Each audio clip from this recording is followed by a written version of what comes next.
Chapter 1706. In the game, it was normal to have the same ID. You and I are like, I and you are like, even the same is nothing.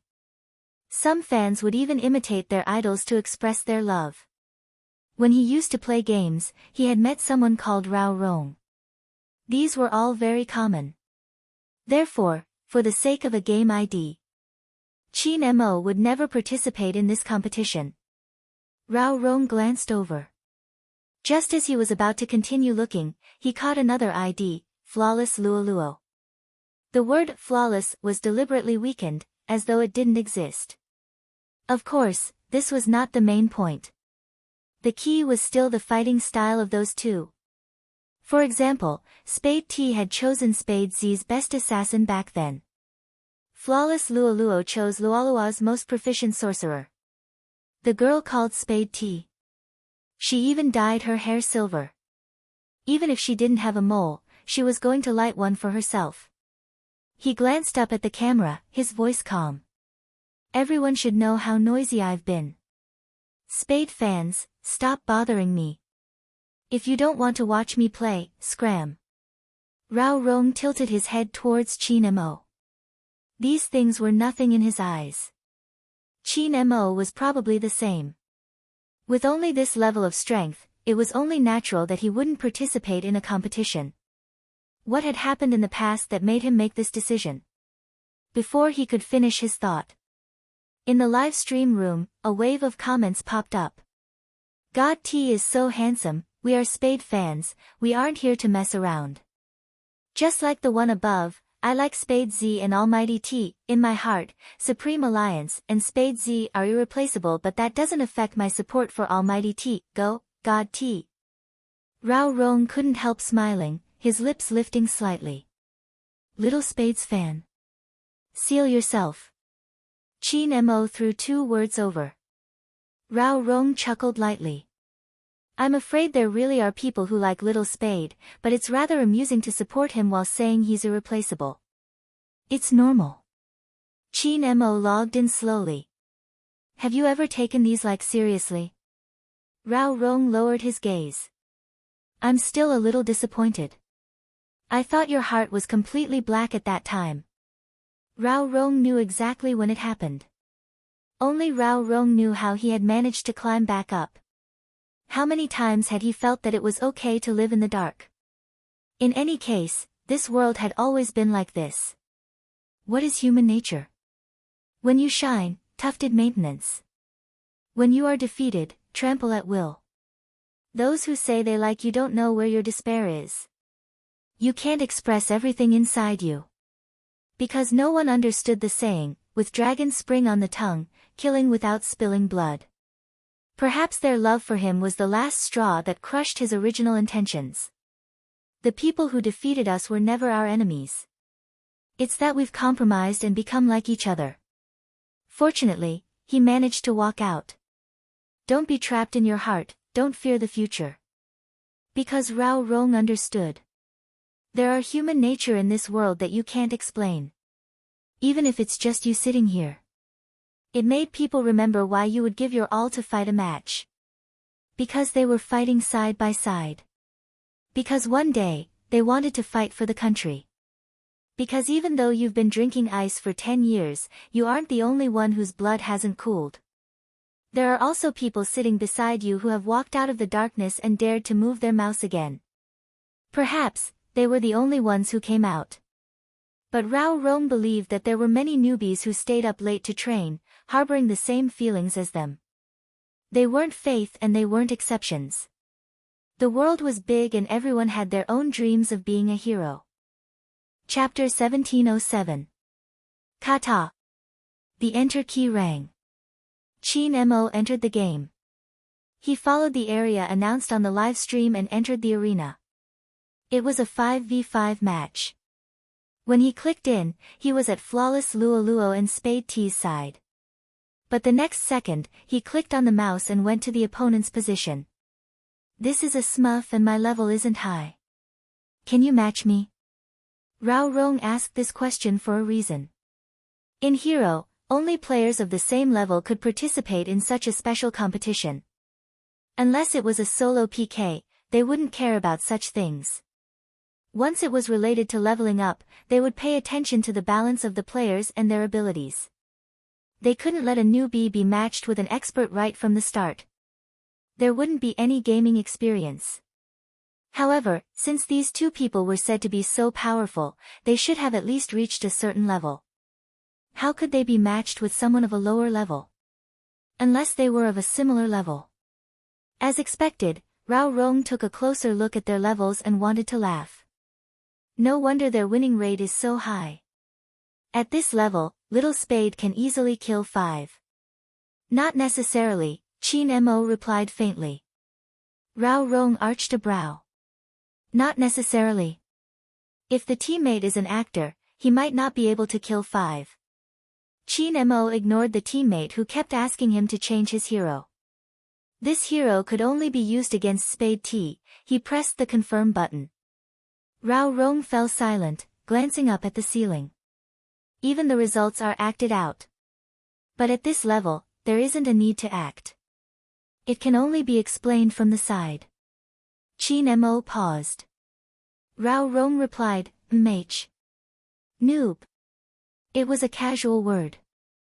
Rao Rong, alright, but why can't anyone tell that there are actors? Qin Mo thought about it, waiting to enter the game since there wasn't much to do. They are probably like you, they didn't expect that such a level of competition would require actors. Also, they really can't tell. After all, they are Joe's fans, how would they know such basic techniques?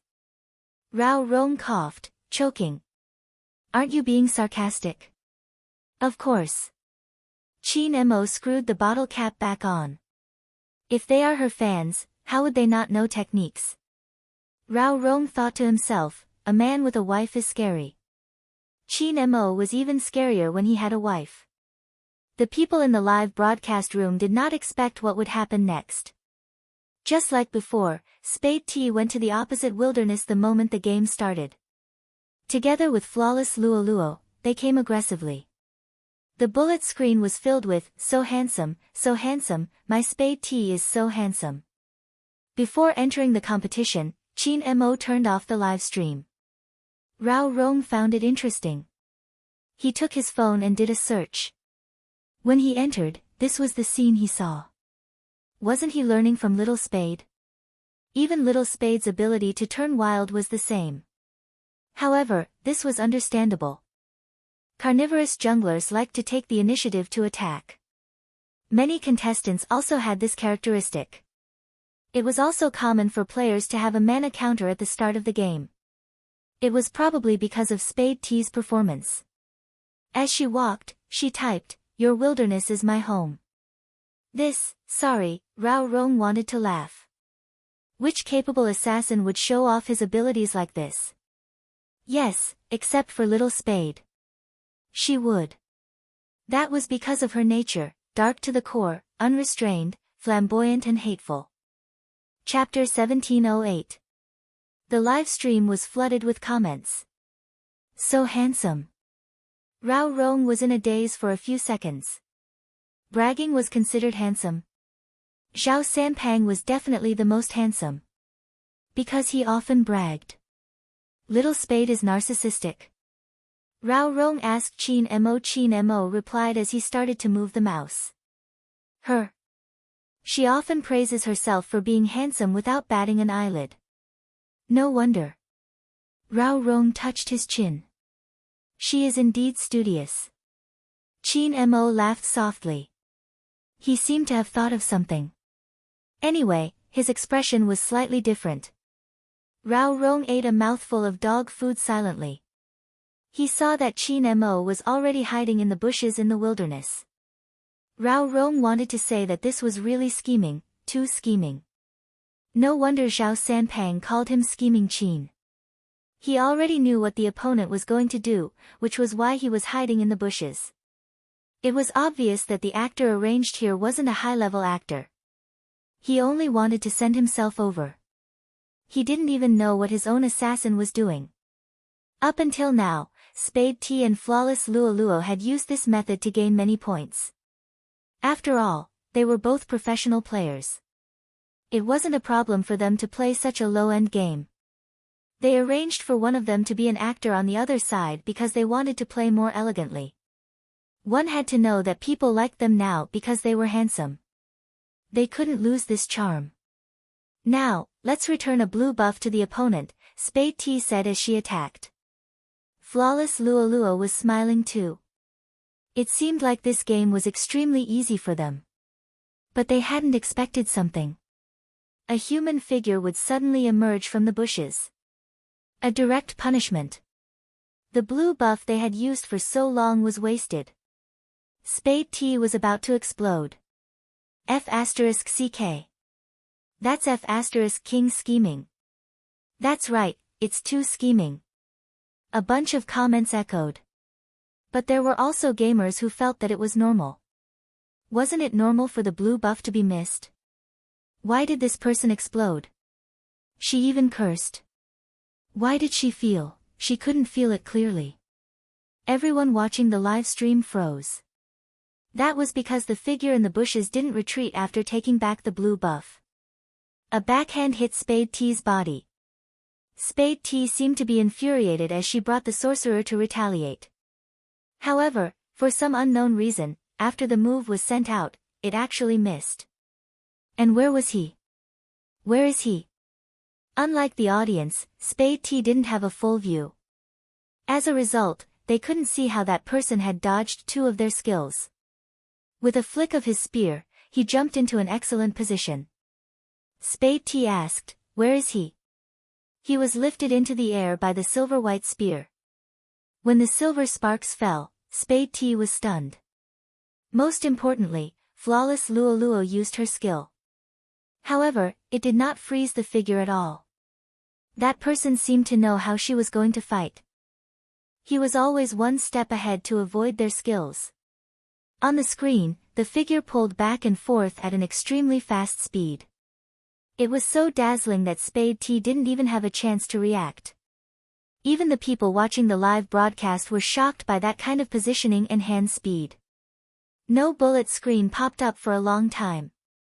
It would only take 3 to 5 seconds. Chapter 1709. First Blood. First Kill. The first drop of blood. Silver sparks fell. The shadow of the long spear was imprinted on the ground. The entire live stream was silent. Did the T die? She died in less than 2 minutes after the start of the game. Spade T's hand paused for a moment. In the next second, she started speaking. "Luoluo, what's wrong with you? Shouldn't you have frozen him just now?" This person usually called Flawless Luoluo but always called her Luoluo. Flawless Luoluo was also stunned. She didn't expect the T to die. When she regained her senses, she stuck out her tongue and said, "Sorry, I used the wrong skill just now. I was just being naughty." This kind of explanation could be considered passable. The bullet screen kept saying, "Next time, you can't be naughty, Almighty T is dead," etc. But there were only a few such bullet screen comments. Then, another sound effect was heard. Double kill. Double kill? They must have heard wrongly. Double kill? It was actually a double kill. Everyone's eyes started to shake. But the figure on the screen seemed to naturally sweep past the bushes at the side. As he flipped over the wall, he had already defeated a wild monster in the river. And his HP, which was almost gone just now, actually rose back up. The people who originally came to watch the battle were here to see Spade T. When they saw this scene, they couldn't help but click on the person's corner of their vision. This meant that wherever he went, they would see it. Spade T and Flawless Luoluo's mentality was a little broken. Flawless Luoluo never thought that she would die as well. Spade T immediately said, "Luoluo, are you stuck there again?" Yes, I'm stuck again." After Flawless Luoluo said this sentence, Spade T said, "I think so too. But you can't say you're stuck after being killed once." When it was the second time, people watched the game from the other party's perspective. Once again, Spade T and Flawless Lua were killed by the silver-white figure. The live stream room was silent. What's the situation? Why did T die again? It doesn't look like a card. I don't think it looks like a card either. It's because he's too fast. Did anyone see how he came out? I've been watching for a long time, but I still don't know where he came from. Look at the assassin he's playing. He can teleport 3 times and go through walls. It's normal for him to suddenly appear. At this moment, Spade T's expression had changed. He was really flustered and exasperated. At this time, it was impossible to talk about teamwork. After all, this was a low-end game. If one did not have the ability to carry 4 people at once, they would have to think of a way to deal with such a person. He must be using a smurf account. But even if he's a smurf, his tank shouldn't be so bad. Smurf? Those who are here purely to see the game's skills need to explain why they are still using alternate accounts. Isn't this a high-end game? T doesn't like high-end games. It's already tough enough to train. Now, we're just playing low-end games. As soon as these words were spoken, another sound effect appeared on the screen. 3 times. He had already been double-killed 3 times. How could Spade T bear it? She sent a signal to gather. He didn't even bother with the tower anymore. Instead, he led the other 4 players behind him and dashed towards the figure in the jungle. This time, the other party was definitely going to die. This was the thought that everyone had at this moment. 1 against 5, and his teammates had no intention of coming to support him. Chapter 17:10. At this point in the live stream, someone started saying, "What's going on with the top lane over there? Why isn't he helping? Is it an illusion? I feel like he's an actor. Didn't someone say that this is a low-end game? There are actors in a low-end game?" As people became more and more confused. In the game, there was a round of encirclement. Just when everyone thought that the figure was going to die, he seemed to have predicted the opponent's position. He raised his long spear and didn't escape. Instead, he held the long spear and jumped to the back of those people. The silver-white long spear landed on the ground. His long sleeves fluttered. The dragon sword came out and lifted 2 people at the back. The ADC and support couldn't react at all. Spade T, who was charging at the front, didn't expect him to fight like this. She turned around to fight again. The ADC was already killed by the figure. Everyone could see that the silhouette on the screen was like moving clouds and flowing water, a critical hit, and an instant kill. He took 1 out of the 5 people. After killing that person, he could quickly flee, and then turn around to counterattack. The long spear was sharp and caught him off guard. Even if he didn't go on stage, the people watching the live stream could understand what it felt like. Once he entered the scene, his head was taken. Moreover, there were 5 of them at the beginning. 5 of them couldn't stop him. Not only that, people could clearly see. 1 kill. Double kill. 3 kills. Just like that, in a situation that no one expected. That figure was like the wind that no one could stop. Prediction, positioning, and the awareness of a king. It wasn't that he hadn't been hit before. But every time he was hit, he could kill 1 person. Flawless Lua was among them. It was too fast. So fast that when Spade T saw that the figure had less than a third of his HP left, she thought that her chance had come. First, she let the tank rush over and give him a critical hit. The reason why he raised his spear again was because he wanted to kill this person once and teach him a lesson. It didn't make sense. They used the same hero. The opponent was so much stronger than her. Even if he had good skills. Now he was almost at critical HP. As long as she caught up, she could take his head. Spade T's eyes were bloodshot. He didn't care that the defense towers on this side were almost destroyed. Especially since the bottom lane had been pushed to the high ground. The only thing left in his eyes was to kill someone to avenge his humiliation. The people watching the live stream also understood what T was trying to do. For some reason, they were watching this game. He actually hoped that the silver-white figure would not be caught. But no one expected it. He knew that the other party was chasing after him. That person was still wielding his spear and casting a red buff. Hurry up and go. Killing 3 people is enough. That state just now, a 1v5, and he even killed 3 of them. That's really cool. But in the next second, everyone finally understood why he was using the red buff. He didn't do it for the redhead. It was for the sake of sucking blood.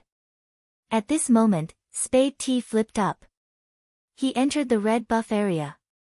Originally, he wanted to attack that person. However, the figure only moved his body sideways, and with that subtle movement, he was able to move his body. Spade T's big move didn't hit him at all. Instead, it hit the red buff. This was not the end. He thought that the person was going to leave. Who knew that he would take advantage of this moment to use a jungler's skill and take the red buff directly in his hands? Chapter 1711. F***CK. Is he asking Spade T to help him with the red buff? Asking the opponent to help him with the red buff, that's a trick. Have you guys seen his results? He hasn't played many rounds. I have. He hasn't played many rounds and he's always the MVP with 0 deaths. I'm so envious. But he has always been a team control player. Why is he playing as an assassin this time? As a team control player, I feel that my previous team control games were all for nothing. Stop talking, look. Look at what? This question only lasted for a moment.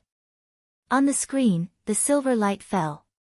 After the figure took the red buff, he drew close with his long spear and lifted the opponent into the air. Like a silver-white dragon, it turned around and struck back. It was obvious that Spade T was in a daze, even her expression was blank. She didn't seem to expect herself to be killed. Because she wasn't convinced, Spade T threatened, "You cheater, I'm going to complain about you." How is that possible? He only has so little HP and I haven't killed him for so long, how is that possible? Just as Spade T was shouting, another sound effect played in his ears. Pentakill. Pentakill. He actually got a pentakill. Even the tank was killed by him. The anger in Spade T's mouth seemed to freeze in an instant. The bottom lane had already reached the center of the city. The silver figure with the long spear didn't move at this moment. He just stood there, his wide sleeves fluttering. A line of words appeared on the screen. How did you guys become professional players? This sentence was thousands of times more lethal than saying that their names were the same. The people watching the live stream came to a realization. Before this, they didn't think much of it. But this time, Spade T was stunned by her opponent's performance. They liked this person because he gave them a handsome feeling. Now that they looked at him, the glow seemed to have faded. Some people felt that he looked like Z was gone and a new one appeared. Just enough for them to continue chasing. Now, they didn't know why. They didn't like him anymore. They didn't like him anymore. Think about it carefully. Back when Spade Z was playing, she could always enter the wilderness alone, clear the red and blue beasts before returning. Regardless of the situation, she could always go against the wind. When he was tired, he would rebuke others, and there were even times when he would speak ruthlessly. His eyes were filled with ambition. But she has never said bad words.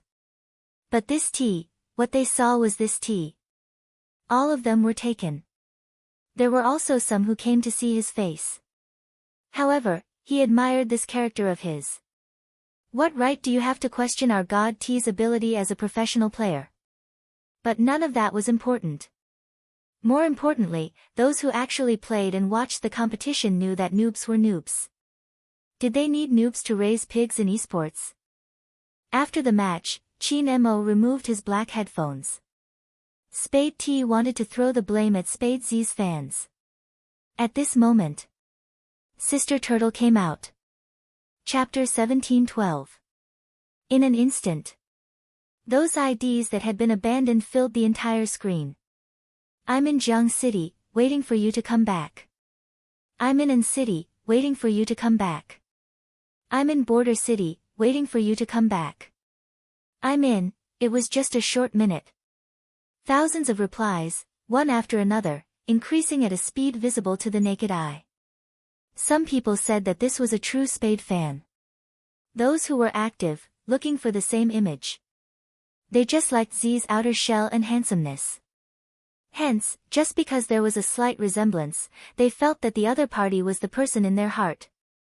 This was understandable, after all, making oneself happy was the most important, regardless of who the other party liked. But true Spade fans would only appear at such times. Some of them were students, some were office workers, and some were newbies who had just entered society. They stopped abruptly. Some emotions that had never been numbed surged out from their eyes. That group of people had used one competition after another to tell everyone what it meant to survive in adversity, to be strong against the strong. When you grow up, you will understand that nothing in this world is easy. But you have to believe that we humans have always been fireflies on the ground, we can make a comeback and pluck the stars. If you are really tired, then ask. Can the dream in your heart be awakened again with this group of people? When the news came out, Spade T, who had just been slapped in the face, didn't believe it at all. But this didn't affect the continued popularity. Spade T's plan was to stick to the other party. But not everyone would be like those who like to be in a shell. Spade T still didn't understand. True Spade fans wouldn't care about her at all. Hence, this time, there wasn't any effect. Those people were only waiting for one thing. That was it true? That group of people was coming back. Was it true? At this moment, in the city center of Jiang City, in a tall building, one after another, figures strolled in. Swoosh! The door of the base opened. Light shone in. Rao Rong was still sitting in front of the computer, his black hair covered with headphones, his hand by the side. Qin Mo was wearing a black and red uniform, standing in the middle with his back facing the back.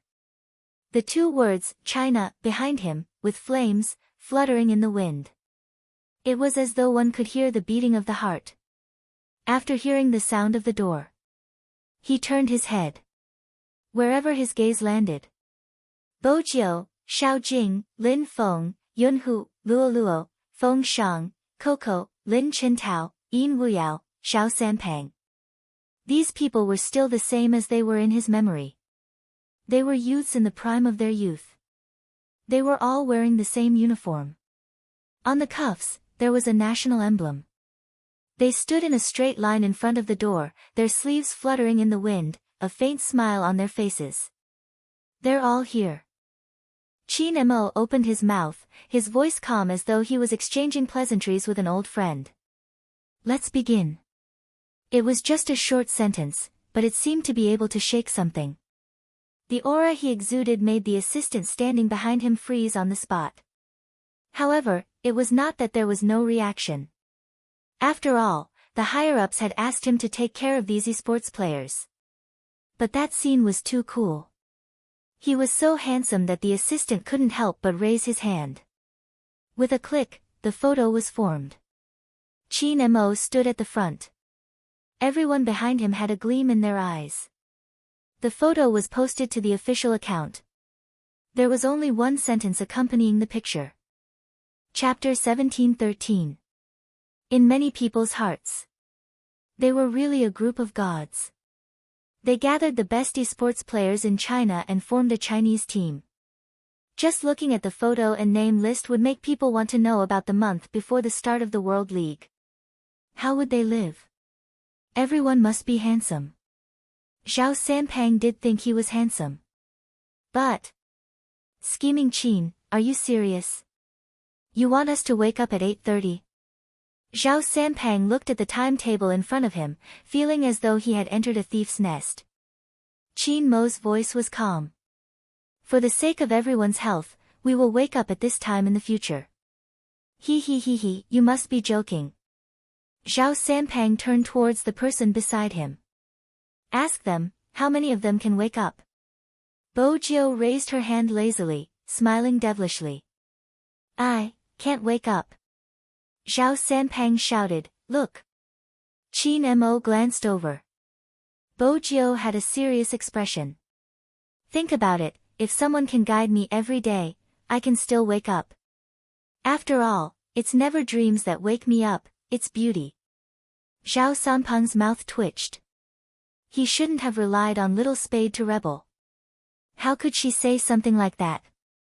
Esports doesn't wake up early. Yin Wuyao indicated that this matter had to be discussed. Coco let out a yawn to express his thoughts. Qin Mo glanced up. At the latest 9 a.m., I want to see you in the living room. You have already washed up and are having breakfast. I've been on a diet recently and won't eat breakfast. I should be able to wake up later. Zhao Sanpang was trying his best to sleep a little longer. Qin Mo sat there, nonchalant. I heard you don't like bitter gourd, is that right, almighty fatty? No one likes bitter gourd, right? Zhao Sanpang blinked. Why? Scheming Qin, are you trying to change our meals? At this moment, Lin Feng and Yun who were exceptionally quiet. They didn't speak. They quietly watched as the world's most handsome fatty jumped into the pit. Actually, Lin Feng had wanted to speak at the start. He wanted to talk about fitness. Was it true that he had to do 40 push-ups every night? Just as he was about to speak, Yunhu grabbed his wrist. Yunhu grabbed his wrist and arched a brow. He wanted him to observe first. Think about it before bringing up your ideas to the captain. Zhao Sanpang said fearlessly. He even admitted that he didn't like bitter gourds. Did Zhao Sanpang not know? Don't expose your weakness in front of the captain. Because he would definitely make good use of the captain, and then, before Lin Feng could even finish his thought, it's fine if you don't want to wake up early. From tomorrow onwards, I will get Bei to prepare 3 cups of bitter gourd juice for everyone. Those who haven't woken up by 9 a.m. can just drink it. 3 cups of bitter melon juice? Zhao Sanpang's expression changed. This must be a joke. 10 days of closed-door training, starting at 9:30 a.m., training at 12 o'clock p.m. During the afternoon break, it's fine if you don't want to run. You have to drink 3 glasses of bitter gourd juice and do push-ups at night. Qin Mo glanced at the people opposite him. Since we are representing China, we have to look good, don't you think so? They said it was a den of thieves. Zhao Sanpang and Lin Feng looked at each other. Chapter 17:14. Qin Mo sat there calmly. His noble aura didn't diminish in the slightest. It was as though he had seen through them. He said casually, I have already submitted your information to the committee. If you choose to leave now, you will be considered as betraying your country. Betraying your country? Zhao Sanpang glared at him. Scheming Qin, why didn't I know that you would use morals to pressure people? Qin Mo was calm. Do you know now? Zhao Sanpang shook his head. Shameless, too shameless. Qin Mo looked at him and suddenly smiled. It was a little warm. It seems like Almighty Fatty can't wait to taste the bitter melon juice. Zhao Sanpang's back stiffened. He didn't say another word. After a long time, a higher-up came to visit the members of the Chinese team and asked. You guys used to be the first and second in command of the team. What method did Qin Mo use to allow you guys to get along peacefully? Zhao Sanpang only replied with one word. Shameless. They didn't even have a way to leave the team. Pirate ship, the biggest pirate ship. The esports players weren't used to waking up early. As for Zhao Sanpang, he had to use all his strength to get up. Bo Jiu was much smarter. She could catch up on her sleep by sitting in front of the computer. She sat there with her black headphones on, her uniform pulled to the top. Her entire face was covered, only revealing a pair of starry eyes. Her silver hair fell down. From afar, she looked very handsome.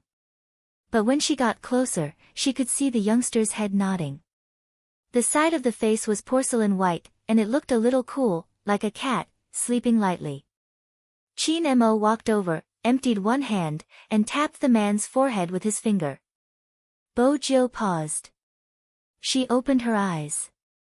There was still a hint of sleepiness in her eyes. It was obvious she wasn't fully awake. Subconsciously, she thought that she was still in a castle overseas.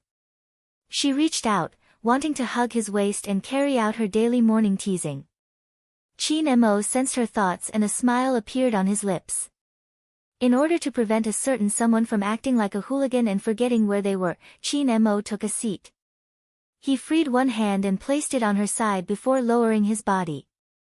Mrs. Chin, wake up. Look at where you are. Do you want to go outside and do frog jumps with Almighty Fatty, or do you want a glass of bitter melon juice? Frog jump, bitter melon juice. These 6 words seemed to have a magical nature. Bo Jiu had assumed that as someone who had graduated from high school, it would be impossible for her to come into contact with a sport like frog jumps. It was really too embarrassing to turn his hands behind his back and squat there and jump around like a frog. He didn't expect that a married person like her would have to experience this kind of life all over again. Most importantly, the frog was not jumping inside. Instead, it was to be at the plaza outside the building. It was a business district after all. A row of people were doing frog jumps, still wearing their uniforms. It was really eye-catching. In the beginning, even if it was embarrassing, it was only in front of passers-by. After that, some fans came to catch them. Every day, they would bet on who would wake up late to do frog jumps. Even people as thick-skinned as Xiao Sanpang and Bo Jiu wanted to maintain their image. The photo of Bo Jiu with a lollipop in her mouth and randomly posting frog jumps was still circulating on the internet. Chapter 1715. However, it wasn't easy to beat a loafer. The next day, Bo Jiu was still in the group being punished. Other than her, there was Lin Feng and Xiao Sanpang. Frog jumps. What did Xiao Sanpang look like when he jumped? Besides, shameless Qin didn't allow them to wear masks. Xiao Sanpang couldn't catch his breath. He turned to Bo Jiu. Little Spade, I'm not a troublemaker. You're scheming Qin's wife, but he's still punishing you. If I were you, I would divorce him. Bo Jiu bit the lollipop. She felt a little depressed. She placed her hands behind her head and jumped again and again. Her silver hair moved along with her. He was so handsome that the girls around him kept raising their phones. Their faces were still red, and their hearts couldn't take it anymore. Their big Spade was so handsome that they wanted to take him home and raise him. However, the person supervising the punishment was Almighty Qin. He held a cup of green liquid in his hand. It was said to be the bitter gourd juice that made all the members obey him the moment they heard his name. He was like a devil. It was too difficult to snatch someone from his hands. Bo Jiu was the first to complete the frog jumps. Xiao Sanpang watched from the back. Little Spade, how are you so fast? I have experience. Bo Jiu reached out and wiped her sweat. She smiled devilishly. I was often punished in high school. These 20 frog jumps are nothing.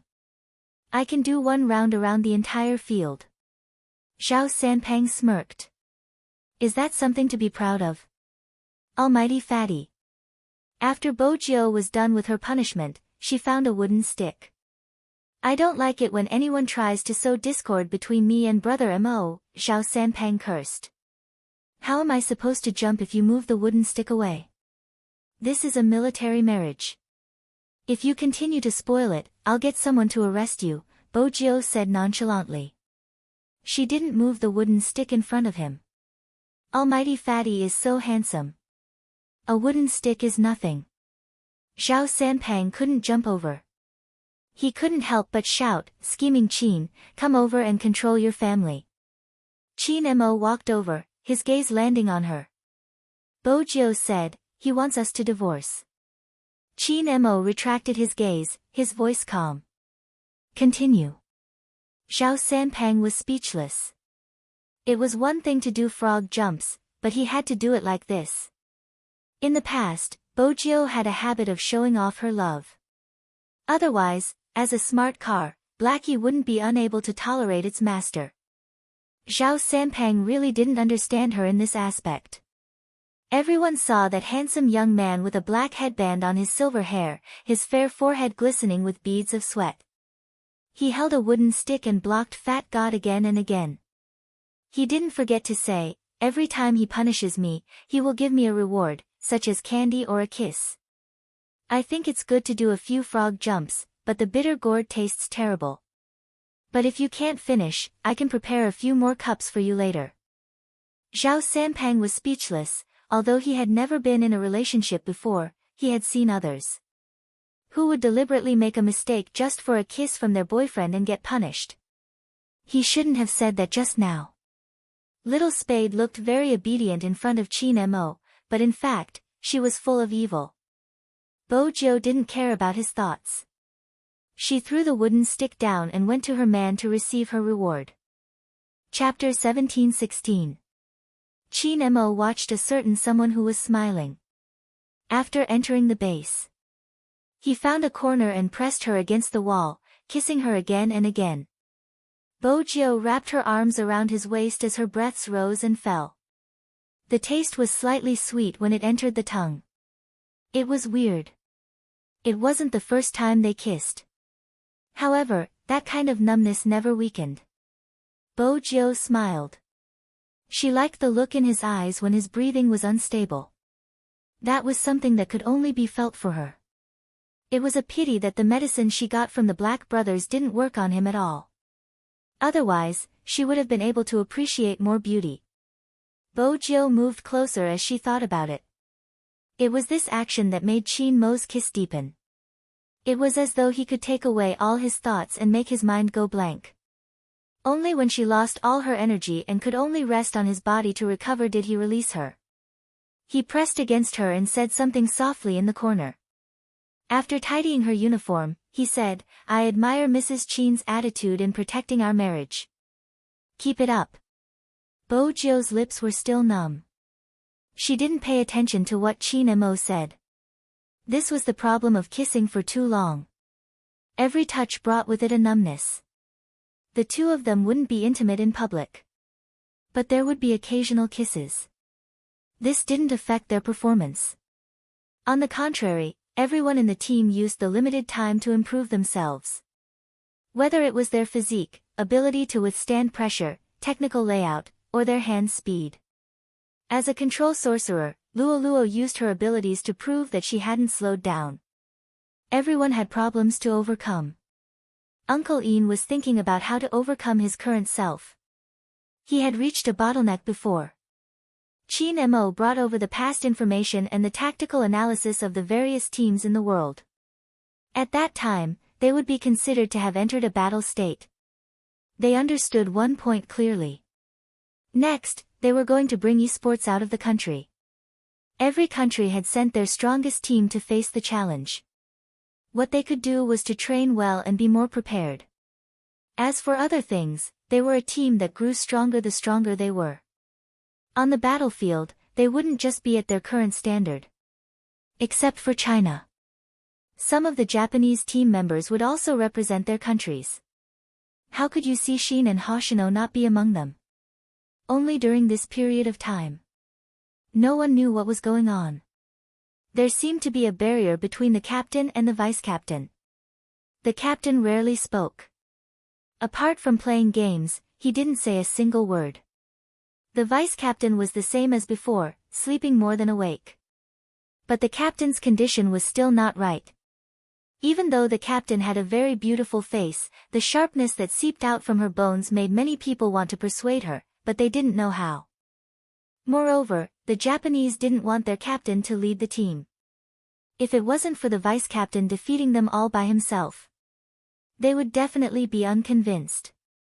But even so, the captain still looked cold. It seemed like he had been in this state ever since Spade Z's wedding. That was strange. Captain should be happy that Spade Z was getting married. That way, no one would be fighting with Captain for the vice-captain position. Why did Captain seem to be distancing himself from him? Chapter 1717. In Japan, gangsters were allowed to have legal activities. Yusishin was the 19th generation leader. His usual hobbies, other than gaming, were racing and drinking. Moreover, almost everyone here knew about it. It was best not to offend Yusishin.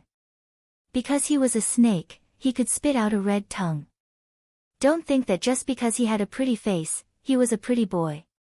Many people didn't even know how they died because of this.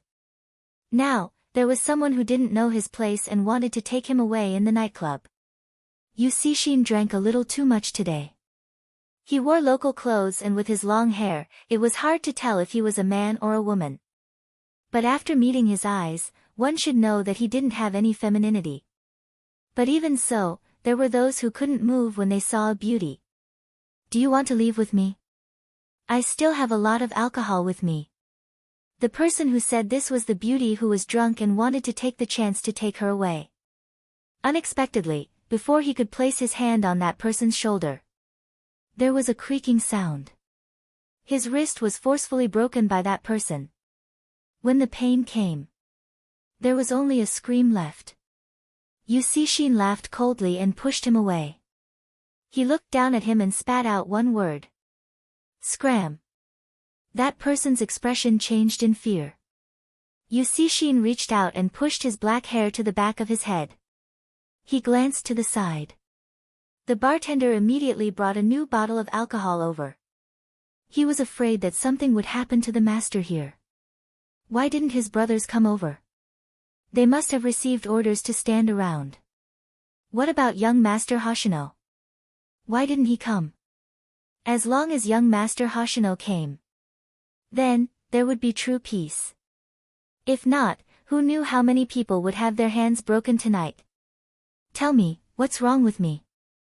Yusishin suddenly spoke. He wasn't like an ordinary person who couldn't speak clearly after getting drunk. His face didn't look sloppy at all. It was still handsome and sharp. But as a follower, what's wrong with the master?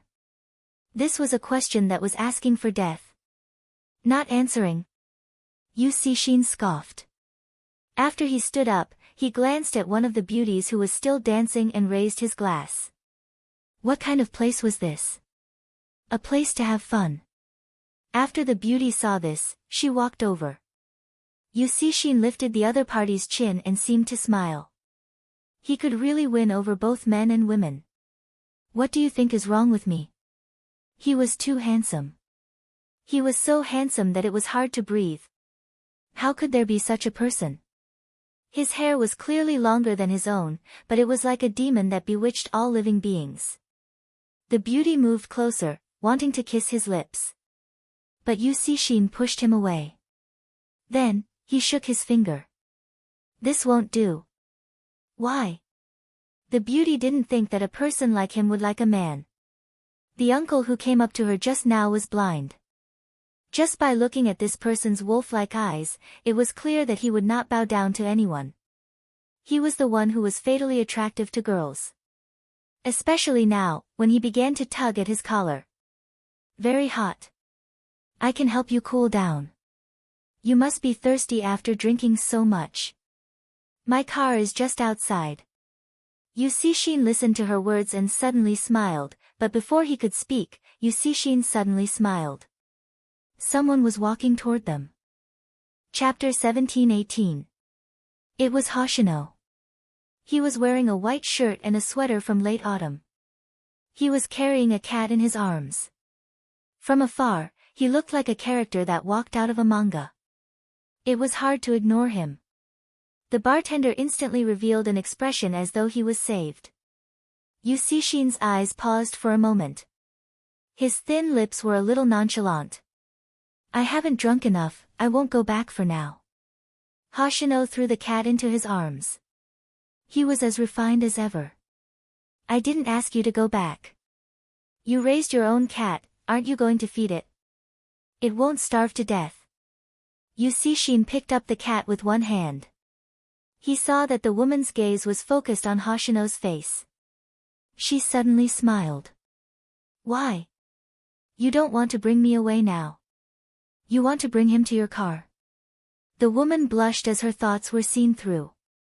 Yusishin couldn't be bothered to look at her anymore.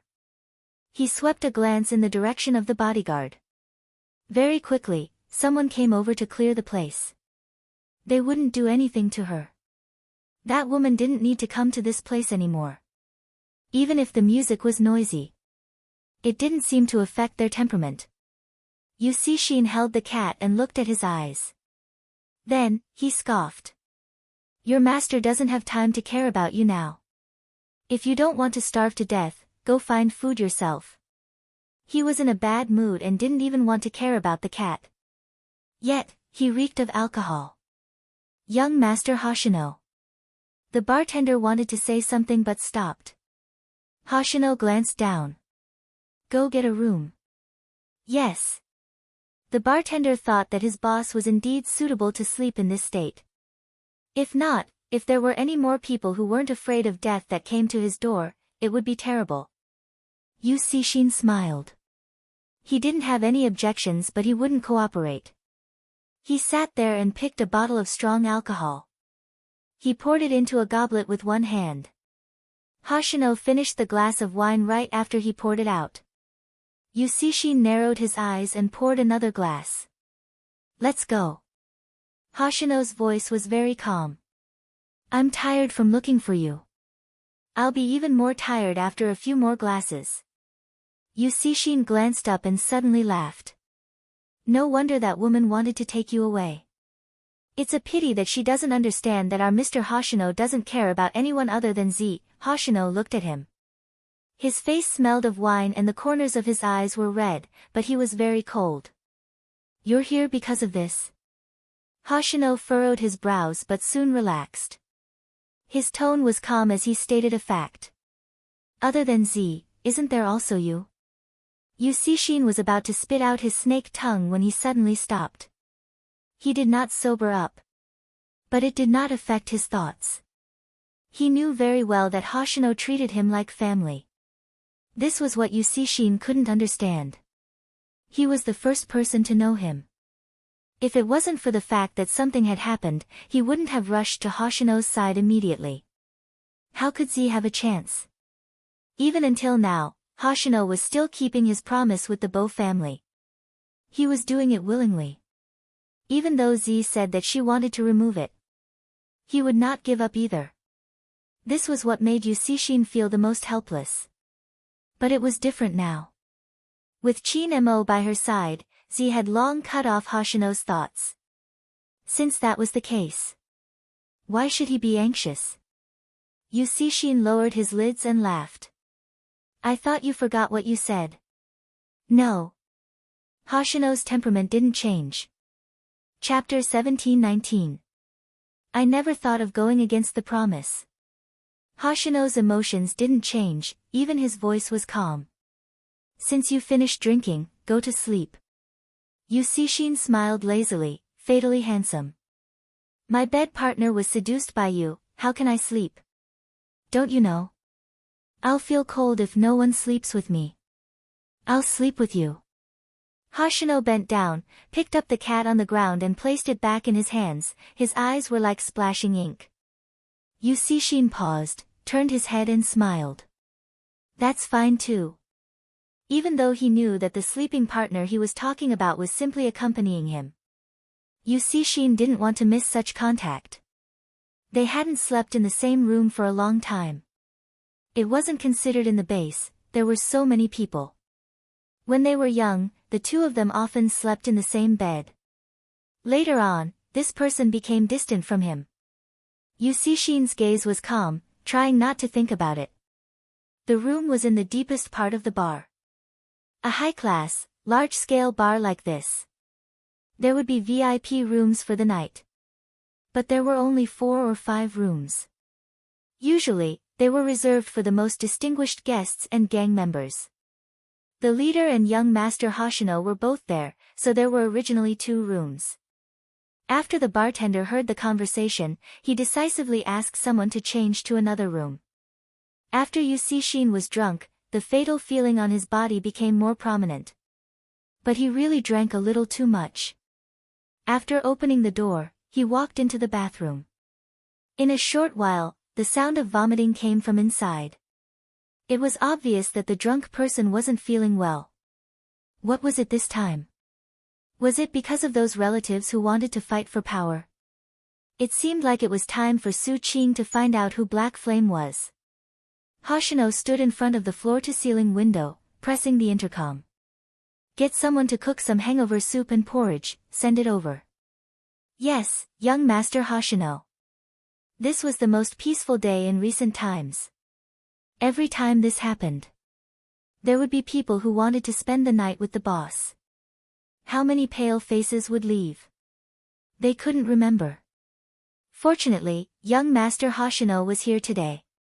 Boss seems to agree with young Master Hoshino, both of their auras are so strong. Of course, look at who they are. Boss listens to young Master Hoshino because they have known each other since young. "You've known each other since childhood?"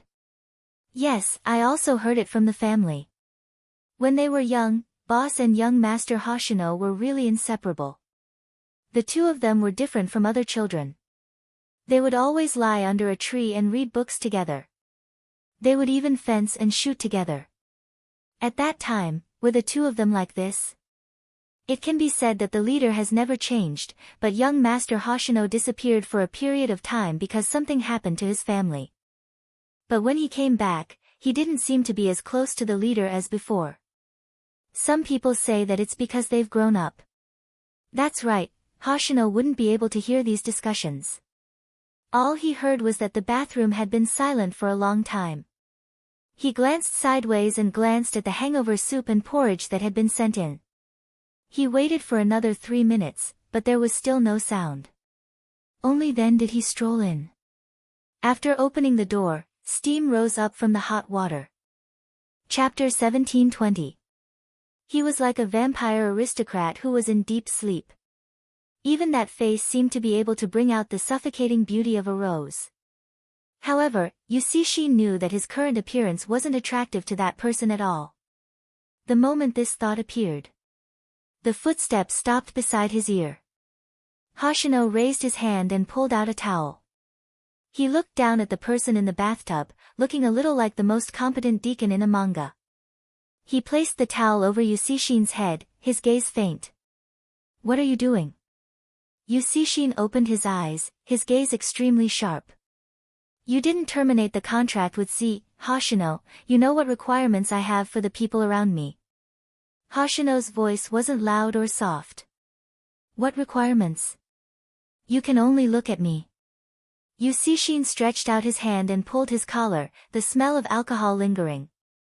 Hoshino glanced down at his hand, his aura didn't change. "Didn't I say earlier that I will abide by the words I said when I entered the main family? Since I became a death attendant, I will only look at you in the future. The main family's contract is really useful." Yusishin's smile deepened, but there wasn't any warmth in his eyes. Hoshino checked the water temperature. "It's getting cold, wipe it clean and come out." With that, he stood up. He could hear the splashing sound behind him. Yusishin did walk out of the bathtub with a towel around him, but the first thing he did was to hug Hoshino's waist from behind. Then, a low voice sounded. "You promised to sleep with me, don't go back on your words." Hoshino glanced down and felt the moisture behind him. He didn't take this action to heart. He just glanced over and said faintly, "Let go." Yusishin's extremely beautiful eyes narrowed at this moment, then he said slowly, "I won't let go." Hoshino's aura seemed to always be like this, he wouldn't allow anyone to continue messing around. Even Yusishin was the same. He removed the hand on his waist and walked out of the bathroom. Yusishin's gaze, which was about to follow the back view, sank. That person walked in again, a bathrobe hanging on his arm. "Lower your head." Yusishin still reeked of alcohol. He did as he was told. Hoshino reached out and helped him put on the bathrobe. Looking at his unhappy face, he thought about it and said slowly, "I'll stay with you like I did when we were kids." "Isn't that enough?" Yusishin paused but didn't raise his head. "Like when we were young." Hoshino grunted in acknowledgement. His gentleness didn't change. He handed him a towel before walking back to the bed. Yusishin wanted to say, "You know I want more than this." But he didn't say this out loud. In any case, they were going to sleep together later. Since there was a breakthrough, then there was no need to think too much. At most, he would use force. Thinking about this, Yusishin's lips curved upwards. That kind of smile indeed looked like a beautiful snake spitting out its red tongue.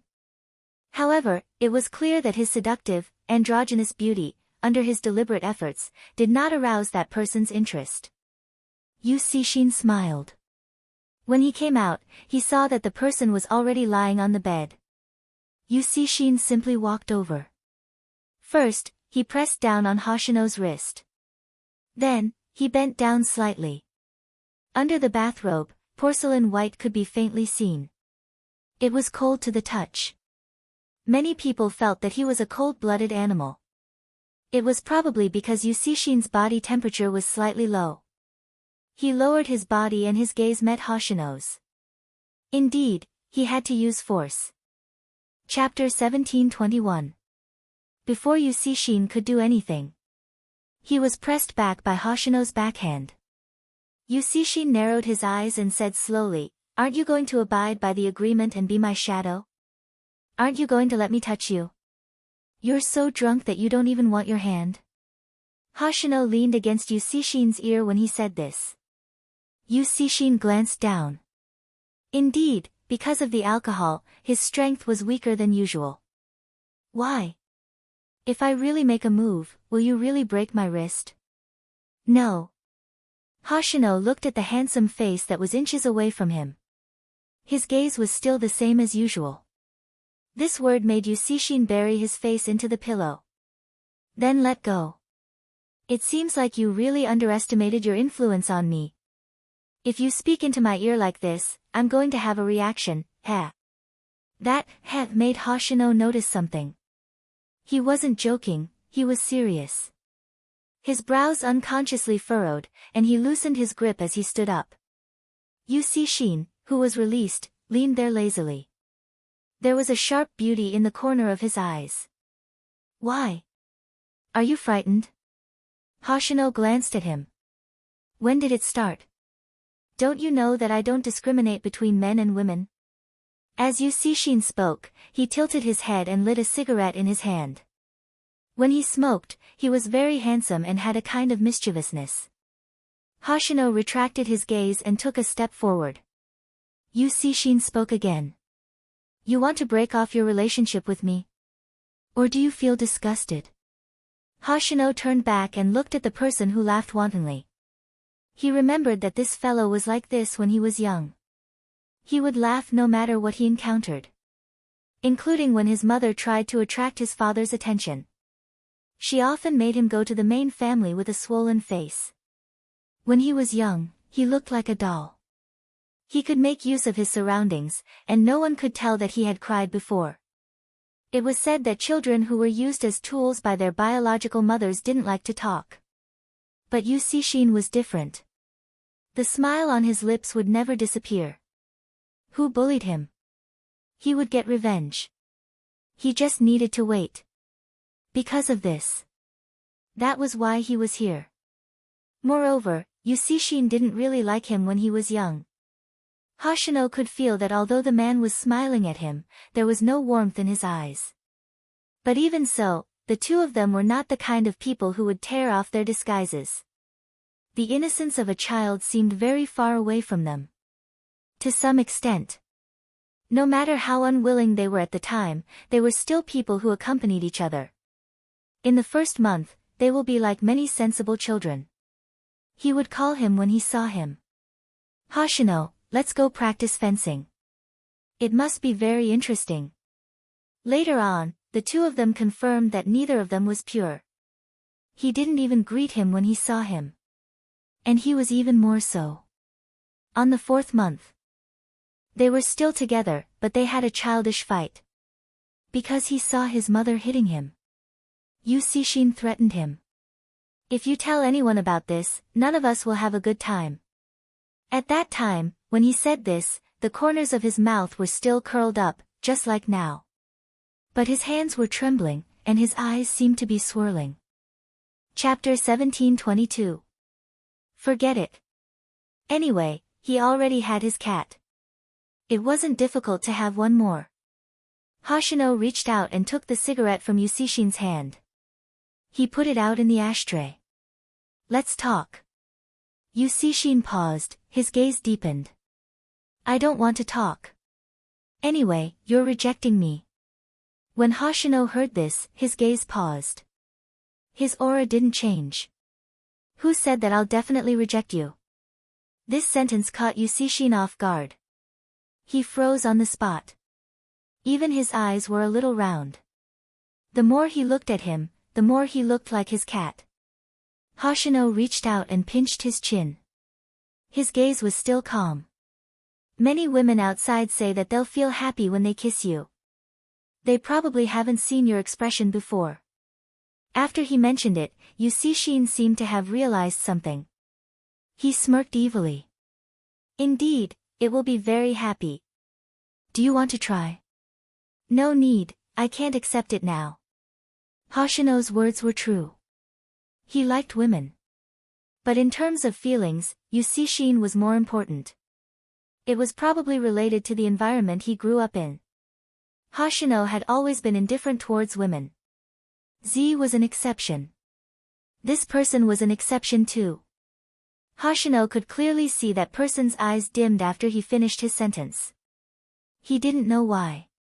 He just didn't want to see this person grow up to be like this. Lonely, like a person without a goal. He paused and added another sentence. When I can accept it, I'll try it with you. Hoshino, this sentence of yours sounds like what you said to Bei Tai. Yu Cixin smiled slowly. There was a hint of viciousness in his voice. I won't wait for you to accept it. I'll take action when I have the chance. If not, I won't like you anymore. Why must I like you? Yes, why must he like this person? How many people were waiting to climb into his bed? Women, men. She was handsome and beautiful. They were all queuing up to be taken by him, yet, he took a liking to someone he would never be able to get. Hoshino looked up. His aura was pure. You can take action. The unexpected answer made Yu Cixin glance over. You won't give me a chance to attack. Hoshino looked at the back of his slightly red ears and knew that he had realized what he had said. He lowered his voice and said, if that's the case, do you think I would be here? Yu Cixin laughed again and pulled him over. Then you have to explain it properly. Why can't you accept it now? Are you worried that my skills aren't good? Don't worry, I will make it very comfortable for you. After all, you have no experience. Hoshino looked at him, his eyes deep. Who gave you the illusion that I'm the one down there? Yu Cixin chuckled. Are you like those people? Do you think that because I have such a face? Before he could finish, Hoshino's voice rang out again. Plato, if you really want. Plato. Yu Cixin narrowed his eyes, his vibe as venomous as a snake's.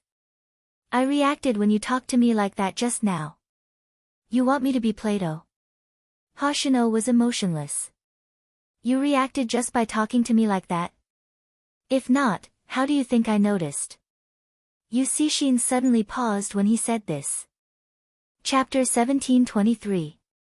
The only thing Yu Cixin could feel was the slight coldness coming from his fingertips. When it touched his waist, he felt a numbness that caught him off guard. Even his eyes stopped moving.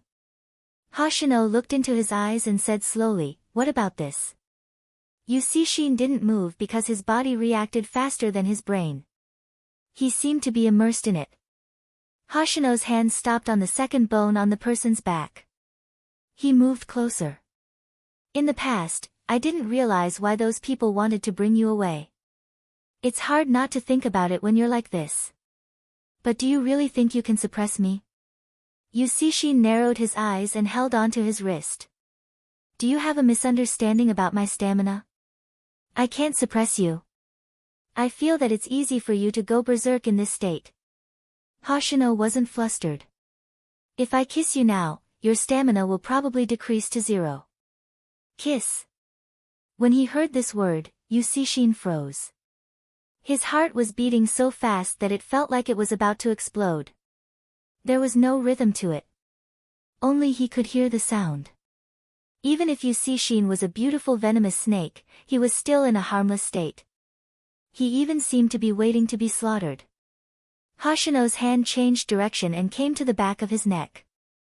He pressed his forehead against his and breathed slowly. You like me so much. You're like this just because I said it. Yusishin narrowed his eyes and smiled. He said lazily, who am I not like this to? You know that you slept with too many people. Hoshino's gaze was indifferent. So, how do you make me believe that your liking isn't a momentary impulse? What? Yusishin felt that he had never been so close to him before. In this way, she could even feel his thin lips very close to her. At this moment, Yusishin didn't know what Hoshino was talking about. He sensed that the person was about to pull his hand away. He lifted the corners of his eyes and pressed his hand down. Why are you talking so much? Help me. Help you with what? Hoshino wasn't in a hurry. He looked at that handsome face and felt a different kind of fragility. Yusishin lowered his voice. What do you want to help me with? I'm so obvious. Even if you don't have experience, you should know. Hoshino's leg came into contact with the scalding heat, but his gaze remained unchanged. Answer my previous question first. Of course, he understood. There is no such thing as a free lunch. Therefore, after he said this sentence, Hoshino leaned sideways, his thin lips landing on the tip of the man's ear. Yusishin, who was already intoxicated, felt the blood in his body heating up. Not only did his hands stop, even his body was trembling. What did he just do? Kiss him. He didn't stay for too long. Even when he only felt a flash of numbness. He didn't plan to continue kissing her. Yusishin had never felt that he wanted someone to continue touching him so much. It was as if he was suffering from skin hunger. This made Yusishin's breathing a little chaotic. What's the problem with the previous one? His brain had stopped working. Because until now, he had never felt like this before. He was so greedy that he didn't know how to be satisfied. Chapter 1724. Yusishin didn't know that his heart could beat so fast. It was like a storm that swept over. It was just a touch on the tip of his ear. How could there be such a strong feeling? Hoshino looked at the pair of eyes that were obviously a little unfocused. His gaze landed on the handsome face that was different from before. His black silk-like hair scattered beside his hand. Forget it. Hoshino chuckled. Yusishin didn't understand what he was laughing about. Moreover, they had already reached this step. Was he going to tell him to forget it? The pair of eyes that were immersed in it slowly narrowed. He was about to flare up. He heard that person whisper in his ear, compared to others, I don't like you on a whim. Yusishin's back stiffened. Hoshino had already stood up. What was this? Was he tricked? Yusishin's eyes were a little heavy. His heart felt as though it was frozen. He wanted to stand up too. But he was affected by Hoshino's next action. That person pressed down on his wrist and used his other hand to pick up the hangover water beside him. Where are you going? Drink this first. Is this the time to drink hangover water? Yusishin grabbed Hoshino's collar and pressed his body closer. Hoshino's voice was very calm. If you don't drink it, you will regret it the next day. I won't this time. Let me sleep. Yusishin's attitude was very lazy. Anything can be solved. Hoshino sat beside him. His aura didn't change at all. You can sleep after you finish drinking. Ha! Yu Cixin laughed softly. You kissed me first and now you're telling me to sleep like this? Hoshino lifted his eyelids. Or do you want to take a shower? You can. Anyway, the perfume on your body is too strong. It smells uncomfortable. Perfume? Are you kidding me? I never use incense. Yu Cixin suddenly paused. Are you jealous? MMH? Yu Cixin paused. Hoshino's expression didn't change. I really don't want to dig you out from the bed of any woman or man the next day. Moreover, since we want to be together, your actions should be restrained. Then sleep with me. Yu Cixin's mischievousness came from his bones. After sleeping with you, I probably won't be interested in anyone else. Hoshino glanced at him. Are you thinking about these things all day long? Isn't it good to be honest? Yu Cixin chuckled. Or am I not good-looking enough? Hoshino looked at him. Yu Cixin's aura got closer to that person. He was very good at using his appearance to achieve things. The only time he didn't use it was against Hoshino. But today was different. He wanted this person so badly. Moreover, Yu Cixin believed that he wouldn't remain unmoved. You really don't want to try? That kind of bewitchment was very tempting. In addition, Yu Cixin's lips were almost touching Hoshino's. But at this moment, Hoshino reached out and pulled the blanket. He covered Yu Cixin's handsome face with it. Even his head was covered. What are you doing? Yu Cixin narrowed his eyes and pulled the blanket down. Hoshino's voice was indifferent. Sleep. We're already at this stage and you're asking me to sleep.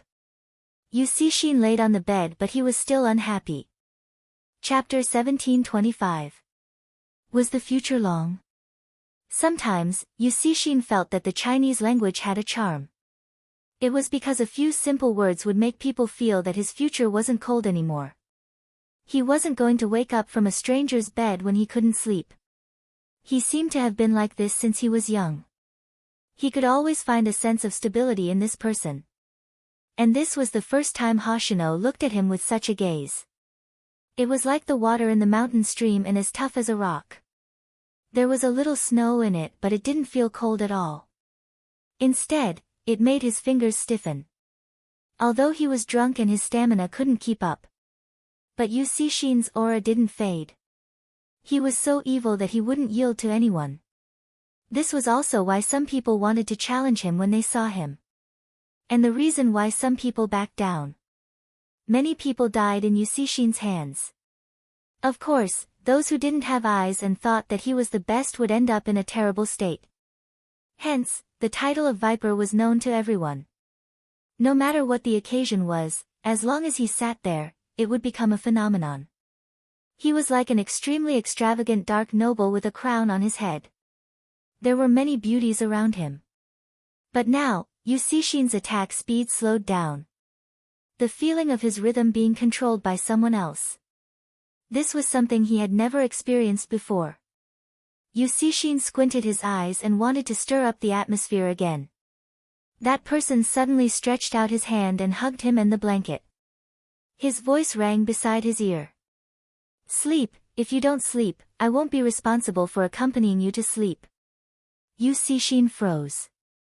Even his slender legs didn't move. His life was messy. He was completely different from this person. Yu Cixin didn't understand why such a simple action wasn't intense at all.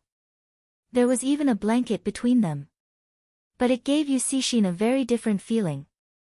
It even made him feel reluctant to let go and he didn't want to destroy the current atmosphere. If he had to describe it. It was much more warm than sleeping with a stranger for a night. It was like the first time he ate cotton candy when he was young. Oh right, as a leader. His mother told him since young that cotton candy wasn't something he should eat. Unsurprisingly, after he was found to have eaten cotton candy, he was severely beaten up.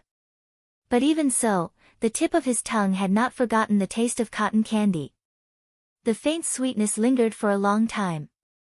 Yu Cixin didn't move. He just looked at the ceiling and replied, Hoshino looked at the face that had been too good to look at since he was young. He raised his eyebrows slightly. No resistance. Yu Cixin was really asleep, so he didn't care that he was the one being hugged. The next day, when Hoshino received Bojio's invitation, he didn't reply. Instead, he called her. Is it convenient for you to bring your family along? Family? Bojio paused, her lips lifting. It seems like you have thought it through. All right, bring them over. Hoshino chuckled. You know who it is. Who else could it be other than that poisonous snake? Bojio lifted her long legs. After frog jumping, she was resting. Since you can't let go of him, you would have gone to do other things. You wouldn't have stayed there as a consultant. Nowadays, gangs are becoming more and more sophisticated, and there are even positions like consultants. But, Hoshino, can he be stable? Hoshino glanced at the sleeping man on the bed. I will think of a way to stabilize him. Chapter 1726. From what she knew. Yu Cixin would get up from other people's beds every day. But he would never have sex with those people. It was probably because of his childhood trauma. Similarly, his popularity would never last long. Hoshino was probably the only one who could stop him. Venomous snakes had always been cunning. They would hide in the bushes and try to swallow a person. He didn't know that the hunter had already set up a trap. He was just waiting for him to make the first move. Then, he would pull back and bring the venomous snake home. I wonder if it's cold to hug a snake. Bojio hung up the phone and smiled. There wasn't anyone supervising them today, so Bojio wasn't very interested. She muttered to herself. She heard a voice beside her ear. Aren't you going to train properly? Wait a moment, I'll buy a box of heat pads for Hoshino first. I'll give it to him when we go to Milan. Bojio leaned against the railing behind her. She didn't even look up as she tapped on the shopping page. Her other hand was casually placed at the side. The ends of her hair were still slightly wet. The youngster looked clean and evil. Manager Feng wanted to remind her that a certain someone was back. Who would have thought? It would lead to Hoshino's name. As expected, Qin Mo, who was standing beside him, replied, Oh. His gaze was still calm. Do you need to buy an electric blanket for him too? An electric blanket is good, it can conduct heat. Bojio paused. She kept her phone naturally and looked at the handsome and noble face in front of her. Then, her hands moved. She hugged his waist and took advantage of him. I didn't see you today. I didn't have any motivation when I was punished. Qin Mo raised the corner of his eyes. Madam Qin, where's your face? I ran away from home temporarily. Bojio looked up lazily. Qin Mo signaled to her that there were people around. Bojio noticed them. Since her obedient disciple wasn't among them, she glanced over. Her evil smile was obvious. It was basically saying, don't you think you're a little extra? Zhao Sanpang couldn't tolerate it. He had seen many people showing off their love, but he had never experienced such a strange one. Of course, she couldn't be a third wheel.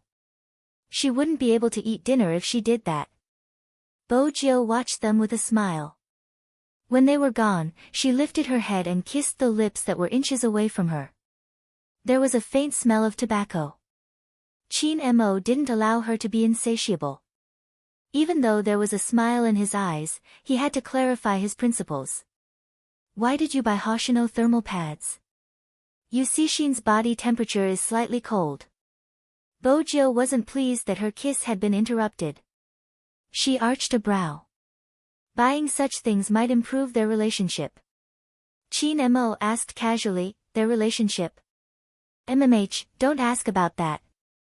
Don't hang out with them in the future, Bojio replied casually. You're too pure, it's easy for you to turn gay. Qin Mo lowered his lids.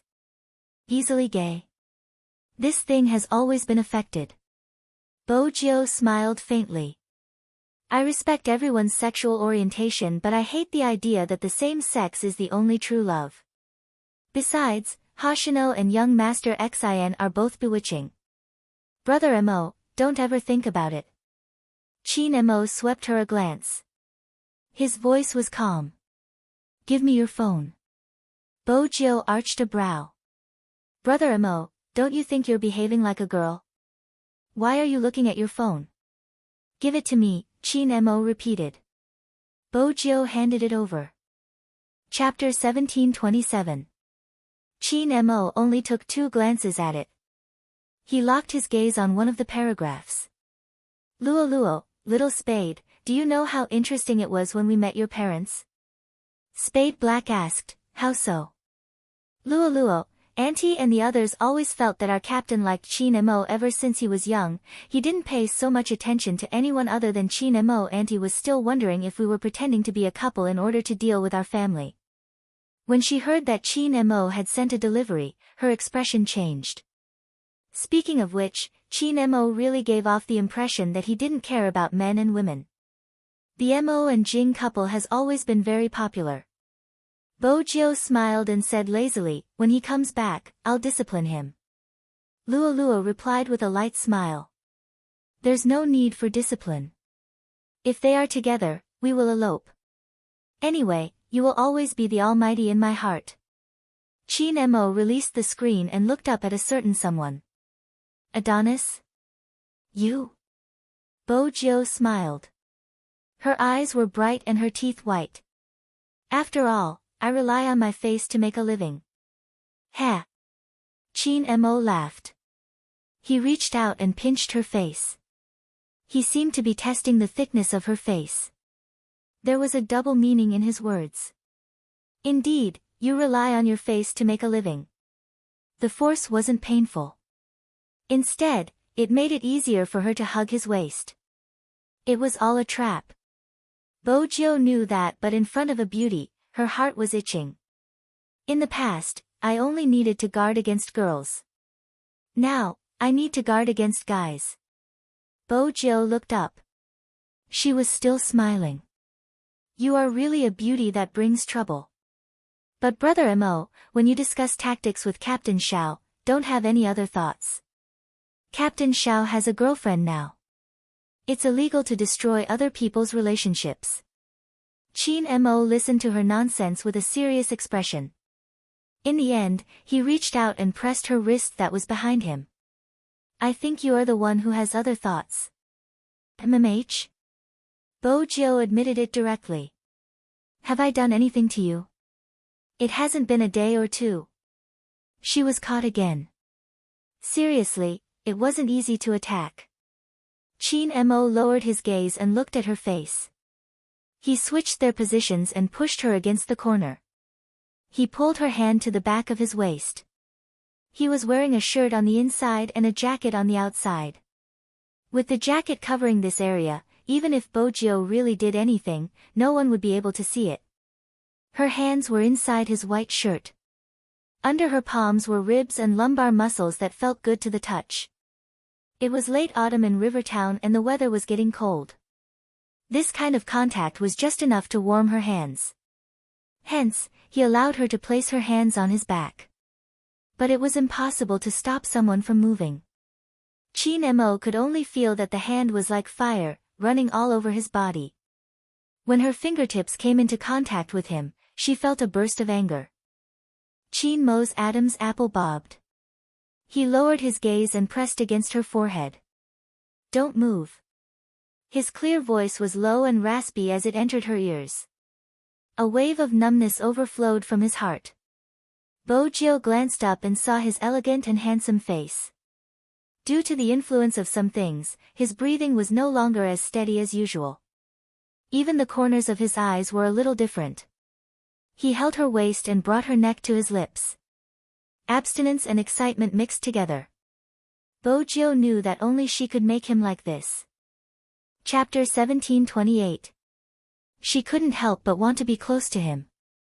However, he placed his head on her shoulder as though he was avoiding her on purpose. He was extremely reserved. Then, he pushed her away, his gaze still unstable. Let's go. That was it? Bojo arched a brow, slightly unhappy. She lowered her head and looked at her fingertips.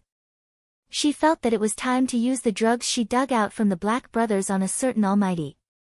After all, they were going to Milan the day after tomorrow. Because they were going to face the National League. Hence, the training standards had to be high. Other than ensuring sufficient training, they had to rest well. They definitely didn't have time for a relationship. It wasn't easy for them to have a break today. No wonder Bojo had some thoughts. Anyway, they were going home. Bojo lifted her thin lips. Once they were home, there would be a chance for her to make a move. Chin Mo walked in front, the feeling around his waist still lingering. His deep gaze deepened and the corners of his lips lifted slightly. In the hall. It wasn't easy for there to be no keyboard sounds today. Zhao Sanpang felt that scheming Chin was very flirtatious today. What's wrong with your shirt? Didn't he usually dress neatly? He even said that if he couldn't even dress properly, he shouldn't come out. He had to pay attention to his image. They were a Chinese team now and they represented the country. Hence, even he didn't wear flip-flops anymore and dressed according to the rules. What was wrong with this fellow now? Today is a break. Chin Mo's voice was calm. Zhao Sanpang smirked. What has that got to do with your messy clothes? A break is considered private time. Chin Mo glanced at him. My shirt is wrinkled because Jill lifted it. Zhao Sanpang froze. F***ck. He was feeding him dog food again. Then why didn't you tidy it up? Chin Mo said slowly, you don't have a girlfriend so you probably don't understand. It feels good when your girlfriend lifts your shirt. That's why you purposely didn't tidy it up. Have you ever seen a couple in love like the two of you? The girl lifted the guy's shirt. Little Mo Bei was standing beside Zhao Sanpang, carrying her school bag. There wasn't any expression on her fair face. Almighty Fatty is always dealt a blow. Why do you still want to be abused by my master's wife? Zhao Sanpang thought. That's really hurtful. She caressed Mo Bei's head with her right hand. Don't say that, your master Fatty is an esports player with the most girlfriend fans. I have to pay attention to my image. Girlfriend fan? Little Mo Bei furrowed her brows slightly. The world is so strange. I thought everyone only looks at looks. Zhao Sanpang was about to vomit blood. Am I not handsome? Do you want to hear the truth? Little Mo Bei asked seriously. Zhao Sanpang paused. How was he supposed to answer this rhetorical question? On the other hand, Luo Luo laughed as she watched from the side. His gaze landed on the small figure before turning towards Bojo. It's a pity. MMH? Bojo raised a brow. When Luo Luo smiled, her long hair hung down. She was indeed beautiful. It would be a pity for Bei if the Supreme Alliance disbanded. A little. Bojo chuckled. But she will come back one day. Luo Luo glanced sideways. Are you so sure? Does she not want to fight anymore? Chapter 1729. Luo Luo paused for a moment. You are thinking so far ahead. The competition isn't about one person. Bojo glanced up. You have been through that path. You should know that it doesn't feel good to be ostracized by your peers. Luo Luo looked at the person in front of her. Bojo raised her eyebrows. What is it? Nothing. Luo Luo reached out. You are too handsome. I want to pinch you. Bojo stuffed one hand into her pocket. Feel free to pinch me. Luo Luo did pinch her. Why did this person know so much? Usually, she wouldn't even say a word. This was probably gentleness. Luo Luo turned her gaze back to the small figure not far away. That child's black hair was a little longer. It hit his eyelids and he was secretly mocking Master Fatty. Occasionally, he would free his hands to help them wipe the keyboard and carry water to drink. He never said he was tired. The bitter gourd juice they drank was made by Little Bay. Basically, during holidays, Bojio would let Little Bay stay in the base. Other than the people in the team, no one else knew. That was because Bojio paid for Bay's meals. It was the same for the plane tickets to Milan. Actually, every team in every country would have a reserve of newbies. They would bring them over to experience it during this international competition. Although the Supreme Alliance had disbanded. But Bojio was his master. Her protective nature wouldn't change. How could her disciple not have what other people had? Also, during this period of time, everyone knew that Bojio had been training Bei in other positions. Other than being an assassin, she was playing in all aspects. You are looking forward to Bei's return, right? Luoluo laughed softly. She pinched that handsome face again. If not, there is no need to groom her like this.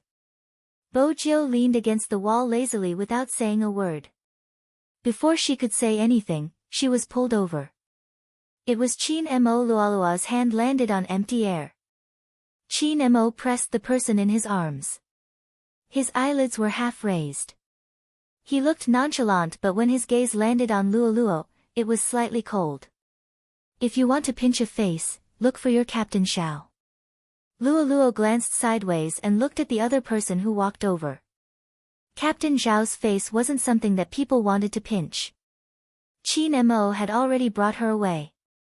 Luoluo wanted to complain to Xiao Jing. Chin Mo is so petty, I can't even pinch little Spade's face.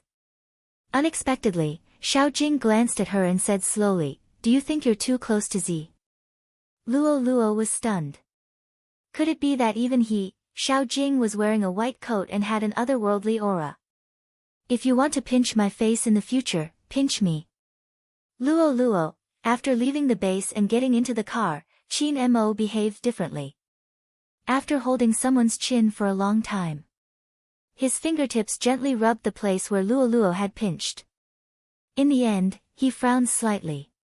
What happened between you and Luoluo? Bojio chuckled. Don't you know that she's my goddess? Honestly, Brother Mo, if I was a guy, you guys wouldn't be involved. Ha! Chin Mo chuckled.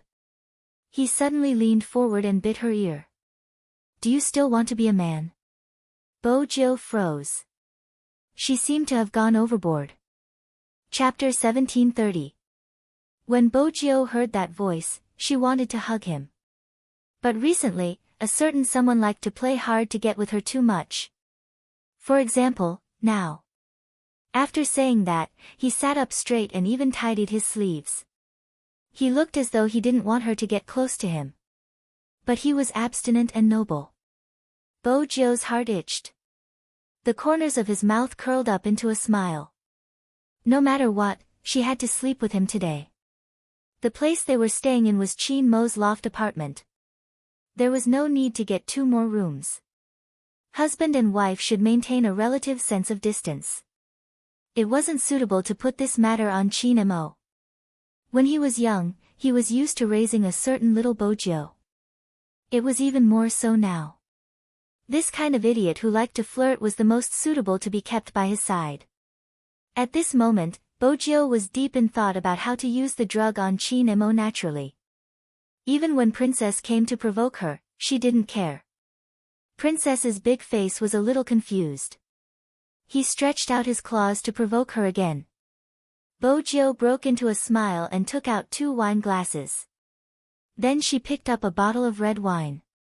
The entire process was always done with a handsome look. Although Bojio's cooking skills weren't good.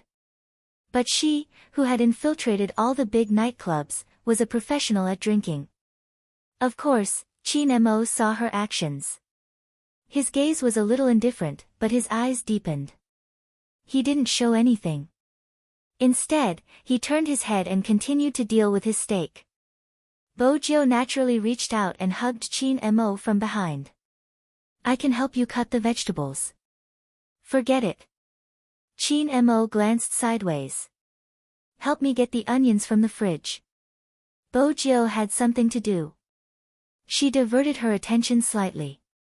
Her intentions couldn't be too obvious. When the two of them were in the kitchen. Basically, it was like this. Chin Mo cooked. Bojio would help him by the side. Until a long time later.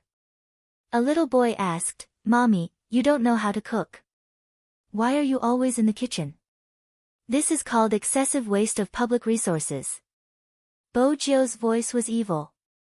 What do you mean excessive waste of public resources? That's because you haven't learned the term feast for the eyes. I'm standing here, of course, to admire your daddy's beauty. Hence, the little boy flipped through the dictionary that day. He felt that his mommy had some misunderstanding about the term feast for the eyes. It was terrifying to use this word to describe his father. Of course, this was a story for another time. The little man hadn't come out yet. There is only one cat here. It wouldn't affect Bojio's naughty mood. Once the steak was in the pot and the aroma of the steak sizzled, she took the opportunity to pass one of the wine glasses to Chin Mo. It was the same when they were on Fifth Avenue. Before eating the steak, he would drink a little wine. Cooking in such a leisurely evening would make people feel more relaxed. That was why she handed him the wine. Of course, Chin Mo wouldn't reject her. He gently swirled the wine glass, smiled, and took a sip. The corners of Bojio's lips lifted when she saw him drinking. Sure enough, if he wanted to trick him, he would have to do it in his daily life. Watch the fire, I'll go get the broccoli. Bojio didn't care about where he was going and replied, all right.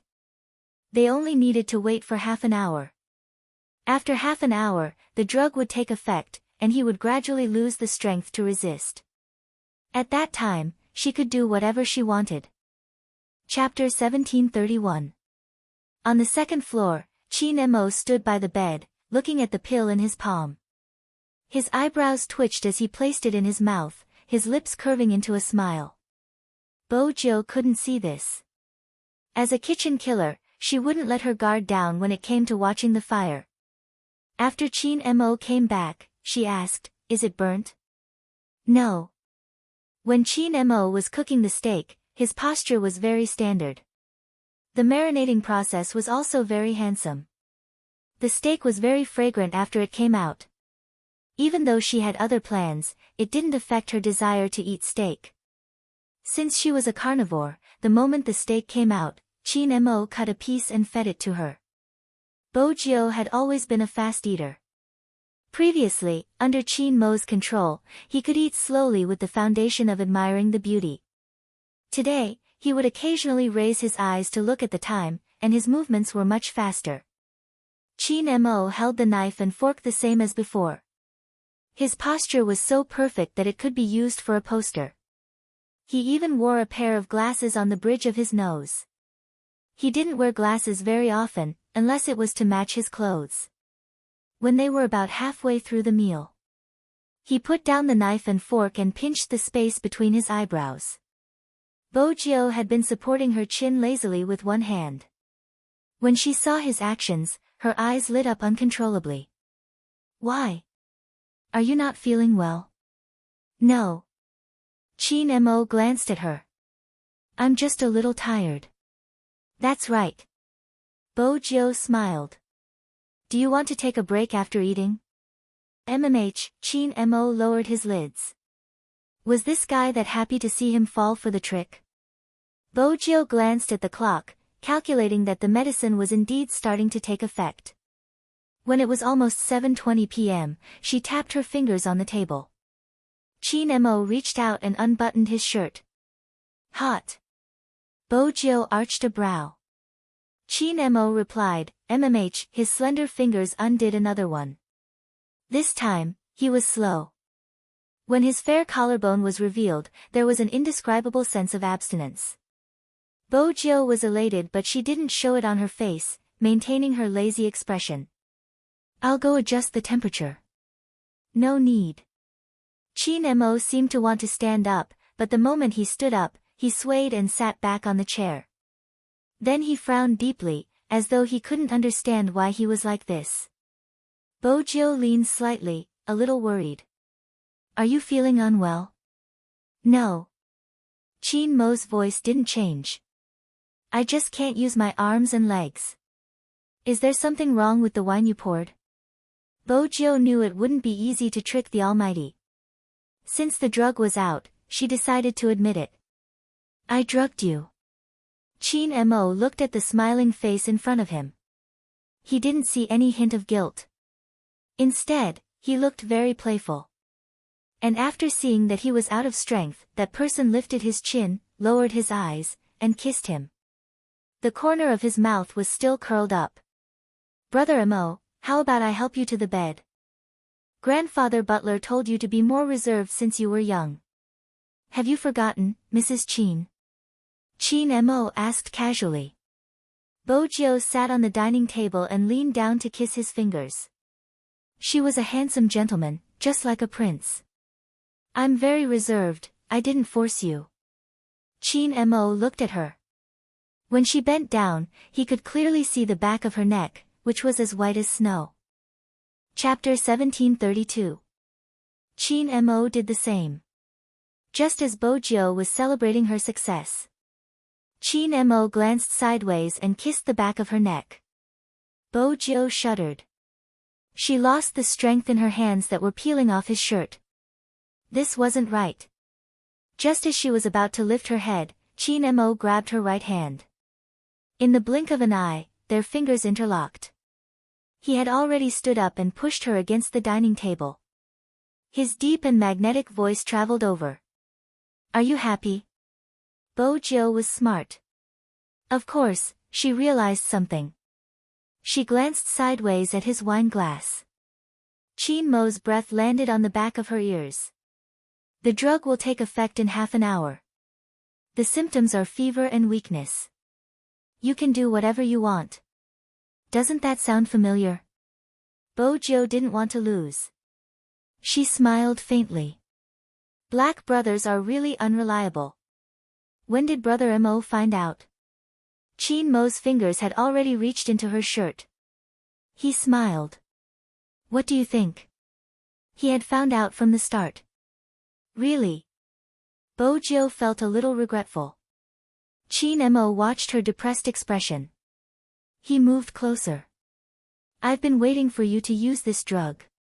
Bojo thought about walking into a trap. Did you drink the antidote beforehand? So smart.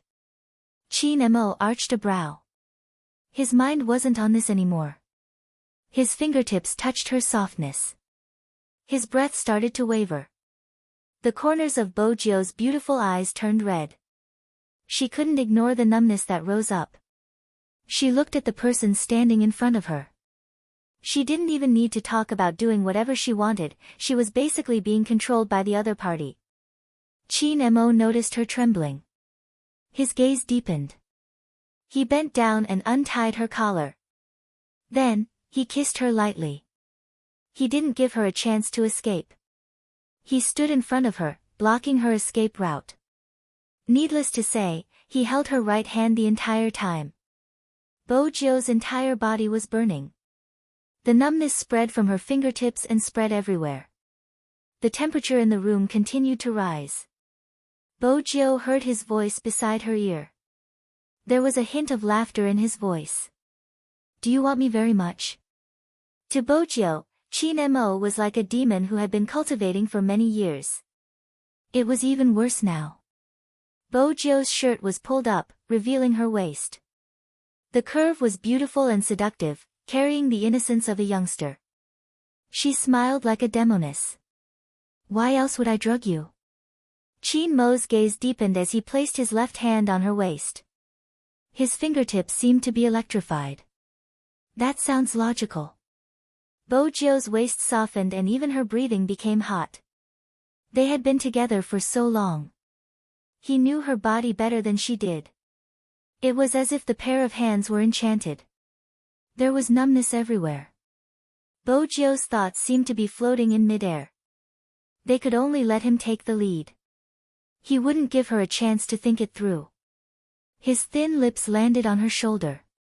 Every action was so forceful that she couldn't resist it. She heard the sound of the belt being unbuckled, and it was mixed with his shallow voice, making her ears feel a little hot. Bojio's breathing was in a mess. She placed a hand on his shoulder. "Don't, go to the bed." Chapter 1733. She floated up and down. The heat by her ear became more obvious. She was pushed onto the table by him. Even her fingertips had no strength left. Until her voice broke. When it was about time, he held her waist with one hand. His voice was low and magnetic. "Is it comfortable?" "MMH?" Bojio trembled. Her thoughts were empty. The numbness in her fingertips hadn't faded. She realized that he seemed to have recovered. She was about to open her eyes. He lowered his lids and kissed her neck. The temperature in the room rose again. He could clearly hear the ambiguous squeaking sounds. Every sound seemed to be filled with sweetness. As for Bojio, when she was enduring it, she would stretch her neck. It was so beautiful. Indeed. She was only wearing a white shirt. To Chin Mo, it was no different from pure medicine. Moreover, she was wearing his shirt. Hence, even though he was very patient, he didn't wait until they went upstairs. And he liked this feeling. It felt as though he was her only support. It made Chin Mo unable to stop. Bojio's entire body was soft. She didn't know how many times he had coaxed her. The night was still long. The next day, Bojio woke up in the car. In the long Lincoln, he let her sleep in his arms. She didn't need to think to know that he was the one who helped her wear the clothes. When Bojio looked up, she saw that handsome and abstinent face. The curve of his chin was very clear. It wasn't as desolate as yesterday. It was still very seductive. Facing such a face, Bojio endured the pain in her waist. She decided to take advantage of him when there was a chance. Her hands slipped into his shirt. Chin Mo glanced down. "Doing bad things the moment you wake up. That's really your style. If Brother Mo could cooperate with me and not move, it would be better," Bojio said wickedly. Chin Mo lifted his lips. He leaned towards her ear and said in a voice that could only be heard by the two of them, "Who was the one who asked me to move faster and harder yesterday?" "MMH?" Bojio didn't say anything. Her face was flushed. Chin Mo lowered his voice. "Don't worry. When we reach the place, I'll let you touch all you want." When they reached the place, Bojio found out. The place he was talking about was a hot spring resort. There were only the two of them on the topmost floor. He seemed to like her wearing his clothes and let her go into the water wearing the white shirt. It was hot all around. There was also a thin layer of mist, like the water vapor of a mountain stream. It inexplicably gave off a feeling of a fairyland. No one would see them. Chin Mo wouldn't allow anyone to come over. Moreover, he fulfilled his promise. He held her hand and led her to his waist. Leaning against the edge of the hot spring pool, he smiled and said, "Mrs. Chin, please go ahead." Bojio wanted to take advantage of him, but if she continued, she would be the one with a sore back. "Why?" Chin Mo pulled her back. "Are you going to abandon me?" Bojio replied lazily, "I want to, but it's too tiring." "You have to promise me that you won't do it." "Sure." Chin Mo chuckled. "As long as you don't want it, I won't touch it." The facts proved that it would be better to have a good time. Because he really didn't do anything out of line. Sometimes, Chin Mo was mindful of his promise. However, the kisses that landed on her body came one after another. She had no way to resist at all. Chapter 1734. In the end, she didn't know who had taken advantage of who. Bojio had touched enough of Chin Mo. But she was the one who had been eaten. It was just that she couldn't forget anything. After that, she could hear him panting beside her ear. His handsome face was different from usual. His lips were red, and his eyes were deep and beautiful. Bo-jo never got tired of looking at him. Chin Mo always knew how to take care of someone. He fished her out of the water. He took a sleeping robe and wrapped her up. She sat in front of the floor-to-ceiling window and looked at the lights outside. Actually, it wasn't that intense compared to the first day. Today, Chin Mo had restrained himself. Hence, Bo-jo only felt comfortable. It was even more comfortable to lean against him. After hearing his words, she moved. She didn't understand. What are you doing with your hand? I'm not touching you anymore. Chin Mo raised his eyebrows. I'm not asking you to touch me. Keep your perverted thoughts to yourself. Bo-jo yawned lazily and leaned against him shamelessly. She pressed her thin lips against his neck. Brother Mo, you don't understand. To create a beautiful marriage, one of us has to take the initiative. You're so reserved. How can I not take the initiative? I'll tolerate you.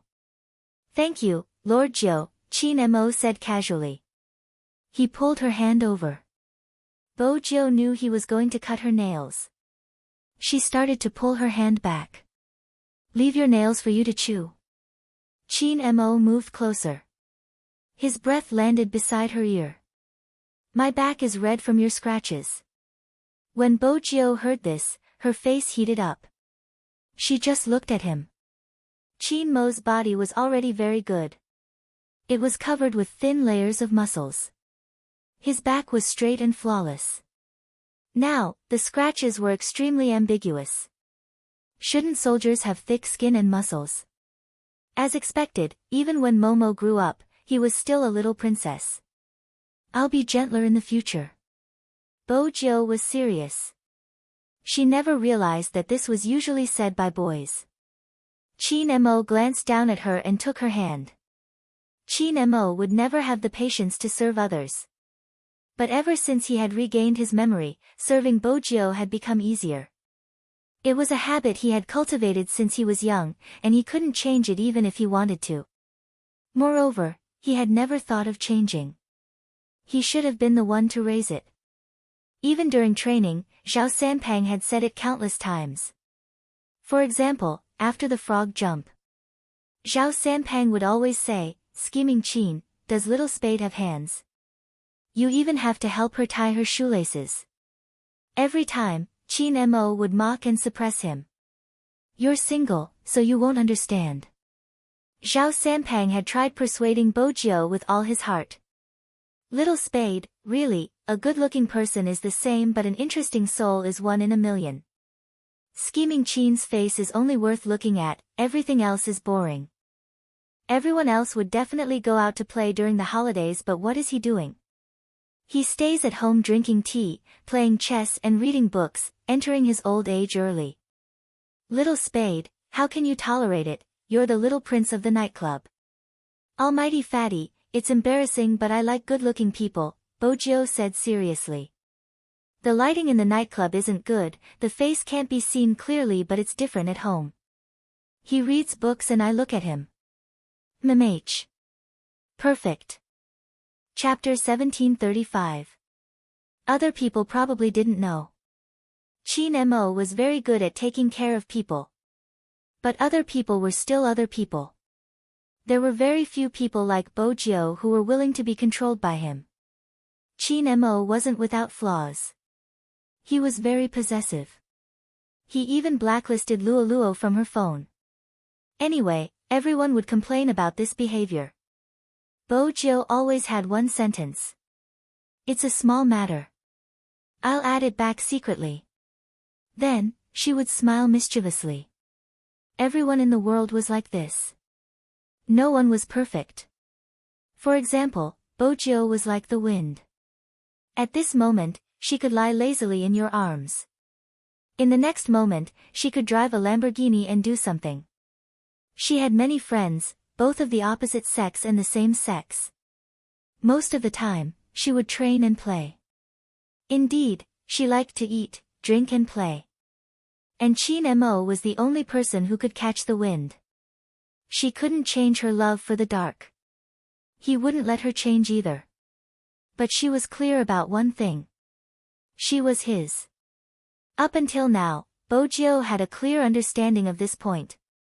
When she met someone good-looking, she would just look.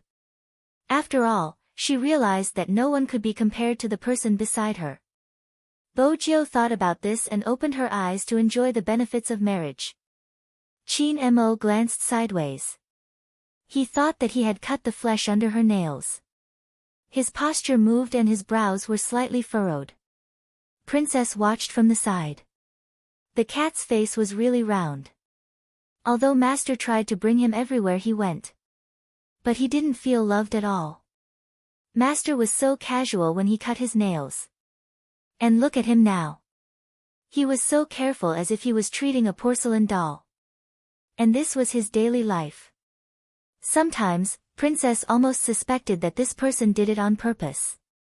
It was the same when she got off the bed. Master had to remind her to wear slippers. Bojio had nothing to say about this. In terms of life skills, she hadn't improved much. Occasionally, when she wanted to enter the kitchen to make breakfast, that person had to stand behind her and teach her every step of the way. Hence, Bojio didn't just know how to cook noodles. It wasn't a problem to make scrambled eggs with tomatoes. Chin Mo was probably like this. He might ask if she wanted to destroy the kitchen, but the next second, he would come over and teach her. Just like when they were young, he held her hand and taught her to write his name stroke by stroke. Are you stupid? Momo, I'm really not good at this kind of manual work. Since when is writing considered manual work? It counts for me. It's the most difficult kind. Sit properly. You're still writing. What else do you want to do? Play with William. Back then, she had been smart. She had hugged his face and kissed him. No, I just don't want to write. He originally thought that she would be able to conquer him, but when he thought about it, he realized that Momo was just too pure at that time. He took a deep breath and said, "Don't sleep at my place today." No, not only today, don't come tomorrow either. Why? Bojio didn't understand. She had already expressed herself honestly. Chin Mo couldn't understand how someone could act shamelessly and take advantage of him at such a young age. How many times did he have to remind her that she was a girl? She laid limply on his shoulder. She admitted her mistake rather sincerely. I promise to control myself next time, but Momo is too beautiful. I'm not sure if I can control myself. Chapter 1736. From a certain point of view. Bojio really hadn't changed since she was young. As for Chin Mo, he wasn't used to it when he was young. His etiquette told him that there was a difference between men and women and he had to maintain an appropriate distance. But later on, he realized that when she didn't look for him or hug him, he felt terrible. Terrible. He didn't want to keep a distance from her. Nan, there was only one solution. If he raised her, there wouldn't be any difference between men and women. That meant Chin Mo's scheming hadn't changed. Otherwise, William wouldn't have felt a chill down his spine when he saw him and his legs would go weak. It was a childhood nightmare.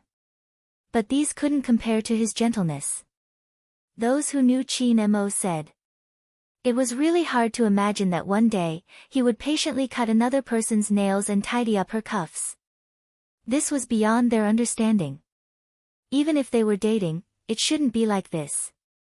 Only old Master and had a smile on his lips and didn't say anything. At that time, he thought, that's because you haven't seen them when they were young. He would always tease his grandson. You are helping the Bo family raise the child. Now, it seemed like raising the child was raising the wife. Whenever the two of them ate, his grandson would personally feed them under his supervision. Even children would have a toothache. He didn't know how much effort his grandson had put in to get her to stop eating candy and let her bite on peppermint leaves. Old Master and wanted to laugh whenever he thought about that time. Similarly, there would be the time when they separated. His best friend despite the difference in age. It was really a pity. Old Master and seemed to sigh. At the business cocktail party, someone didn't understand. What is Chairman and worried about? Is it about your grandson? I have a good one here. Forget it, yours is good. It's good to have a better one than mine. Old Master and listened to these daily recommendations. In his heart, Old Master and thought it was time to hold a wedding for the two children in China.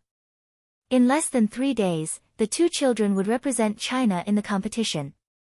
The people in the business circle really didn't know how good his grandson was at gaming. Hence, they didn't know that his grandson held a wedding overseas. She really married into the Bo family. Old Master and didn't expect his grandson to be successful. Since he was young, he wanted to raise the Bo family's child. He definitely didn't want to care about it anymore. But these people didn't know about his grandson's marriage. Grandpa smiled. After thinking about what to say, he was about to speak. An evil laugh rang out from the other side. It was low and pleasant to the ears. I say, everyone, it seems like you guys aren't very well informed. That smile was so familiar that Grandpa almost thought that there was something wrong with his hearing. He, who had always been a businessman, paused for a moment and slowly looked behind him. She saw a man leaning against the piano. This time, he was not wearing a windbreaker, but a pure black suit, tall and straight. It was as if time had not left any traces on his body. His face was still chiseled and handsome, giving off a lazy feeling. However, because his lips were too thin and his skin was too white, people would always associate him with the word demon. He had the temperament of a vampire nobleman. As he walked over, he attracted everyone's attention. Who is this? Someone asked. Chapter 1737. That person walked over. She wasn't sure if it was because he was too handsome. It was as though there were stars in his deep eyes. The Cheen kid got married a long time ago, didn't he? Married? Some of the older people who were only businessmen were a little hesitant. The people at the side were still discussing. When he turned back, he wanted to ask Old Master N if it was true. Old Master N's eyes were shaking. Director N, do you know this? Before the person beside him could finish his sentence. Old Master N walked over, opened his arms and gave the person a hug. They were true friends despite the difference in age. Where have you been all these years? The person smiled, evil and lazy. Looking for someone. Old Master N didn't understand. Looking for someone? Who? Who do you think it could be? The man curled his lips again. Old Master N's eyes shook even more. Isn't she, yes. The person seemed to be talking about something very normal. But I didn't believe it, so I kept looking in that sea. Old Master N was shocked again. Then I found her. The person smiled, his eyes bright and teeth white. But I encountered a problem. Old Master N heaved a sigh of relief. That's good. After all, there's nothing you can't solve. I can't solve the problem of my daughter getting married. I heard that your grandson has married into the Bo family. The person's smile deepened. It seems like our young Master Joe's wish was fulfilled. When she was young, she saved money to buy your grandson. Now, she bought him. Old Master N smiled and shook his head. When he thought of the two children when they were young, it was indeed interesting. On the other hand, the people at the side were dumbfounded. Someone raised his glass and asked, Director N, who is this? After all, it was rare to see Director N speak to someone in such a tone, as though he was talking to a family member. But this person was a little too young. Old Master N didn't explain further, he just said calmly, he is a friend of mine. Then what he said, is it true? Everyone present was very concerned about this issue. Grandpa N smiled and said, it's true. But that grandson of mine, as you all know, is very opinionated.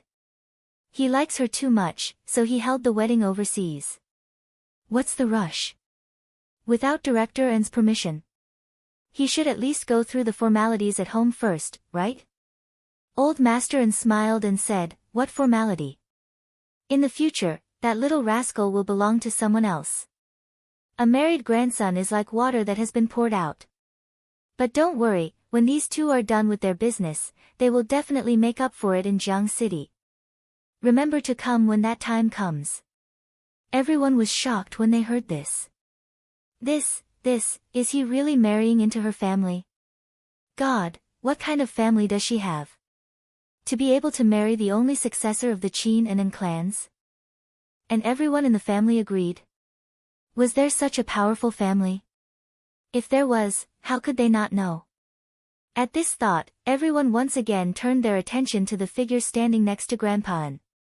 Who was he? How could there be such an extravagant display at home?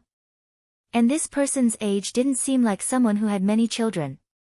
Of course, old Master An wouldn't let these curious gazes size him up for long.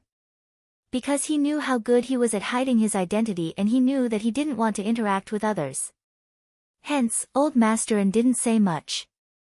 When there was no one around, he sighed and said, "You really haven't aged at all." Chapter 1738. No one would notice that there was a slight redness in his eyes. He really looked like a demon from a comic. How could a demon grow old? He smiled again, as lazy as before. "All right, I'll let you know that I'm still here." "What do you mean?" The intelligent old Master An frowned. "Are you not going to see Joe?" Mr. Bo stood there as though he had merged with the darkness. "I've already seen her. Our Lord Joe is indeed very beautiful in her wedding dress." "You attended their wedding overseas?" Old Master An suddenly lifted his head. "They didn't recognize you?" Mr. Bo corrected him. "To be precise, I hosted their wedding." "Ha, these two people have good taste. They chose the church that I slept in." "The church that you slept in?" Old Master An paused.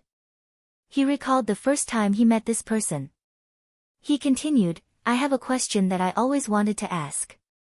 What method did you use to heal the wound that I knocked into you?" Mr. Bo laughed lightly. "Olden, isn't it too late for you to ask this question now?" Old Master An wanted to say something. Just then, he heard a cell phone ring. Mr. Bo pressed the answer button. His voice changed slightly. There was a hint of softness in his magnetism. "Me? I think I'm lost. Yeah, I don't know where I am. Are you coming to pick me up?" "All right, I'll wait for you here. Don't drive too fast. It's a little cold, right? You remember some things. Let me hear what you remember." Grandpa knew all too well what kind of situation his old friend would be in when he would act like a man living off a woman. It was clear at a glance who was calling. After Grandpa hung up the phone, he turned to look at him and said with a smile, "I'll take her to watch their competition. Speaking of which, I've only recently had time to watch their competition. When they win, I'll give them something else." After leaving this sentence, just like that, the slender figure disappeared into the boundless night. It was always so elegant that it was unbelievable. However, old Master An didn't stop him. After all, this sentence was enough. He also knew that this person would stand by the roadside and act pitiful after leaving this place. Hence, he didn't stop him. As expected, Mr. Bo was indeed very familiar with living off a woman. He strolled to the side of the road. Although his temperament was still evil, his suit jacket was unbuttoned, and he looked a little confused. He just stood there, glancing at the bats under the streetlight from the corner of his eyes. If there were other people around, they would definitely see that the bats seemed to tremble a few times before leaving. What's more, there shouldn't be bats so close to people in the city center. It wasn't the right season either. Everyone knew that bats liked dark and damp places. Why would he be here? Everything in front of him didn't seem real. Following the bat's departure, the surrounding black mist also dissipated quite a bit. Mr. Bo stood under the streetlight. His shadow was very long. The night wind in autumn was a little strong. His black hair was a little messy, but even so, it did not affect his handsomeness. Instead, it made him look a little pitiful. Chapter 1739. From the Wrangler, she could see that the man was wearing a black suit under the streetlight. He was standing lazily. His side profile was a little pale under the light. There was a hazy mist around him. The person who saw this had an idea. After stopping the car, she pushed open the car door. The moment Mr. Beau raised his head, the corners of his lips lifted slightly. "Why are you standing here?" The voice that rang out was cold and aloof. However, because of his tone, she could hear the connivance in his voice. "Are you not allowed to enter a private gathering?" Mr. Beau replied with an then, he placed his head on the person's shoulder, looking a little lonely. The person froze. Some cars passing by saw this scene from their rearview mirrors. A woman who exuded a businesslike aura. She didn't know why. She probably kept a little puppy. If not, she wouldn't have such a posture. Indeed, she couldn't see what the woman looked like. She could only see her fair legs under her professional dress. Her beautiful back and waistline were also visible. These weren't the only things that made people stare at her again and again. She had a cold and aloof aura. This was too rare. Why would such a woman need to keep a little puppy? It was such a waste. Also, from the woman's attire, she could tell that she wasn't an ordinary employee. Lu Luo wasn't an ordinary employee. However, there was a huge problem with her memory. She didn't know when it started. When this person came to find her. Lu Luo still didn't understand. He said that his name was Bo Yin and that he had a deep connection with her. As for what the connection was, she had to remember it herself. Lu Luo didn't think that she looked like she was cheated. However, he stood outside the mansion in the rain for half the night. He looked like a cat with a noble bloodline that was abandoned by its owner. When she pulled the door open, his lips were still curved. "Do you remember?" She replied, "No." The next day, when she went out again, the trees planted outside the door were all broken. He refused to enter the mansion. He leaned against the wall. In the morning, when there was light, his face was even paler than at night. However, his handsomeness didn't impress her. His face shouldn't have appeared in this world. There was even a hint of darkness and evilness. He said he had a disease that prevented him from staying in the sun for long. He even said that he would stay for a while before leaving. Sitting here, he could still be closer to her. 7 days.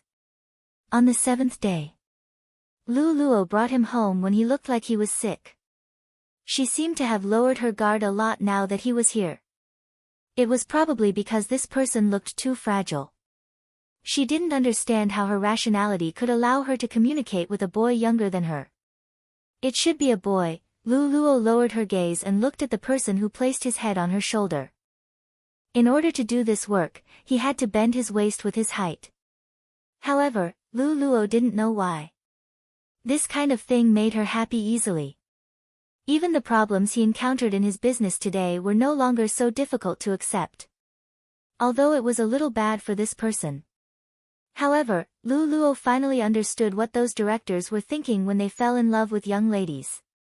Who wouldn't like someone who was young, obedient, good-looking, and could rely on you? Chapter 1740. In the novel. These words were said by the male CEO to the female protagonist. It was weird. It wasn't weird for Lu Luo to say it. It was probably because her aura made her look like a successful businessman. However, there was a trace of clarity in her eyes. Bo Yin glanced sideways at her.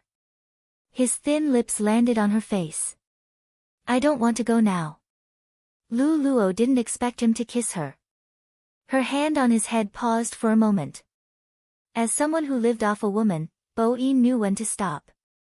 His kiss was a little ticklish. Lu Luo thought about the Alaskan dog she had in the past. He liked to be intimate with her like this.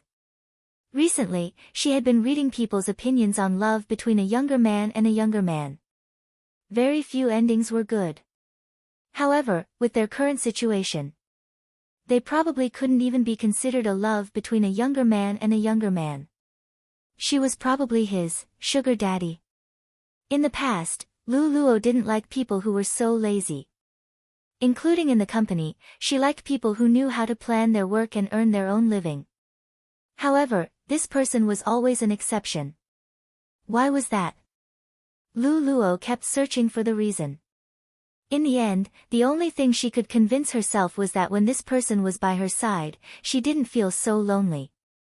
When she reached home, someone would help her take off her high heels. Luo asked her female friends if their boyfriends would do such things. The answer she got was a light chuckle. Are you crazy? It's more like taking off your high heels and clothes. He's so obedient. He must be younger than you. He was indeed younger than her. She couldn't treat him like a younger brother. She didn't continue chatting with her female friends. After all, Luo didn't like to associate him with a pretty boy. She called him a boy because he had a youthful aura. He was soft and made people want to rely on him. However, he was a man. From the way he looked at her occasionally, Luo knew that his mischievousness was addictive. Was this the benefit of being young? Luo placed her hand on his head. She smiled faintly. Shall we get in the car? Yes. Bo Yin's voice was still lazy. After he got in the car, his voice became even deeper. You said that you remembered something? Luo placed the financial report back in its original position. Her voice was a little deep. I can't remember now. It's just that some images are too blurry. Bo Yin didn't speak. He reached out and removed the report from her long legs. You should have told it that this is my position. With that, he lay down diagonally, his head resting on her lap. Luo wasn't in a hurry to deal with the documents. After all, she was here to fetch him. Hence, she allowed him to rest on his pillow. She looked at his soft black hair and his handsome, flawless face. Luo reached out her hand and stroked his hair with her fingertips. Her aura hadn't changed. Her makeup was still very exquisite. She was beautiful and clear. When she wore the professional attire, she looked even more determined. Boss Lu, are we going west or somewhere else? The driver watched this scene from the rearview mirror. He really couldn't understand why Boss Lu would find such a boyfriend. Apart from that face, there was nothing about them that matched each other. But recently, for some reason, Boss Lu seemed to like going west more and more. Chapter 1741. Luo liked to go to the west because he was staying there now. When she picked him up, he was staying there too. However, it was obvious that this person was quieter than before today. Luo lowered her eyes. He seemed to be the same in the past. Suddenly, he was quieter.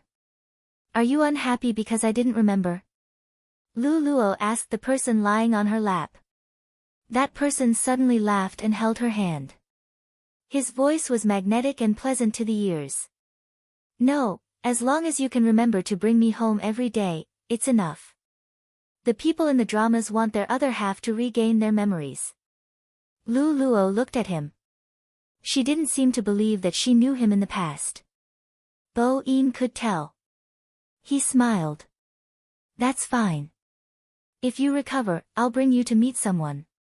If you don't recover, we'll start dating again. Luo smiled. His words always made her feel comfortable.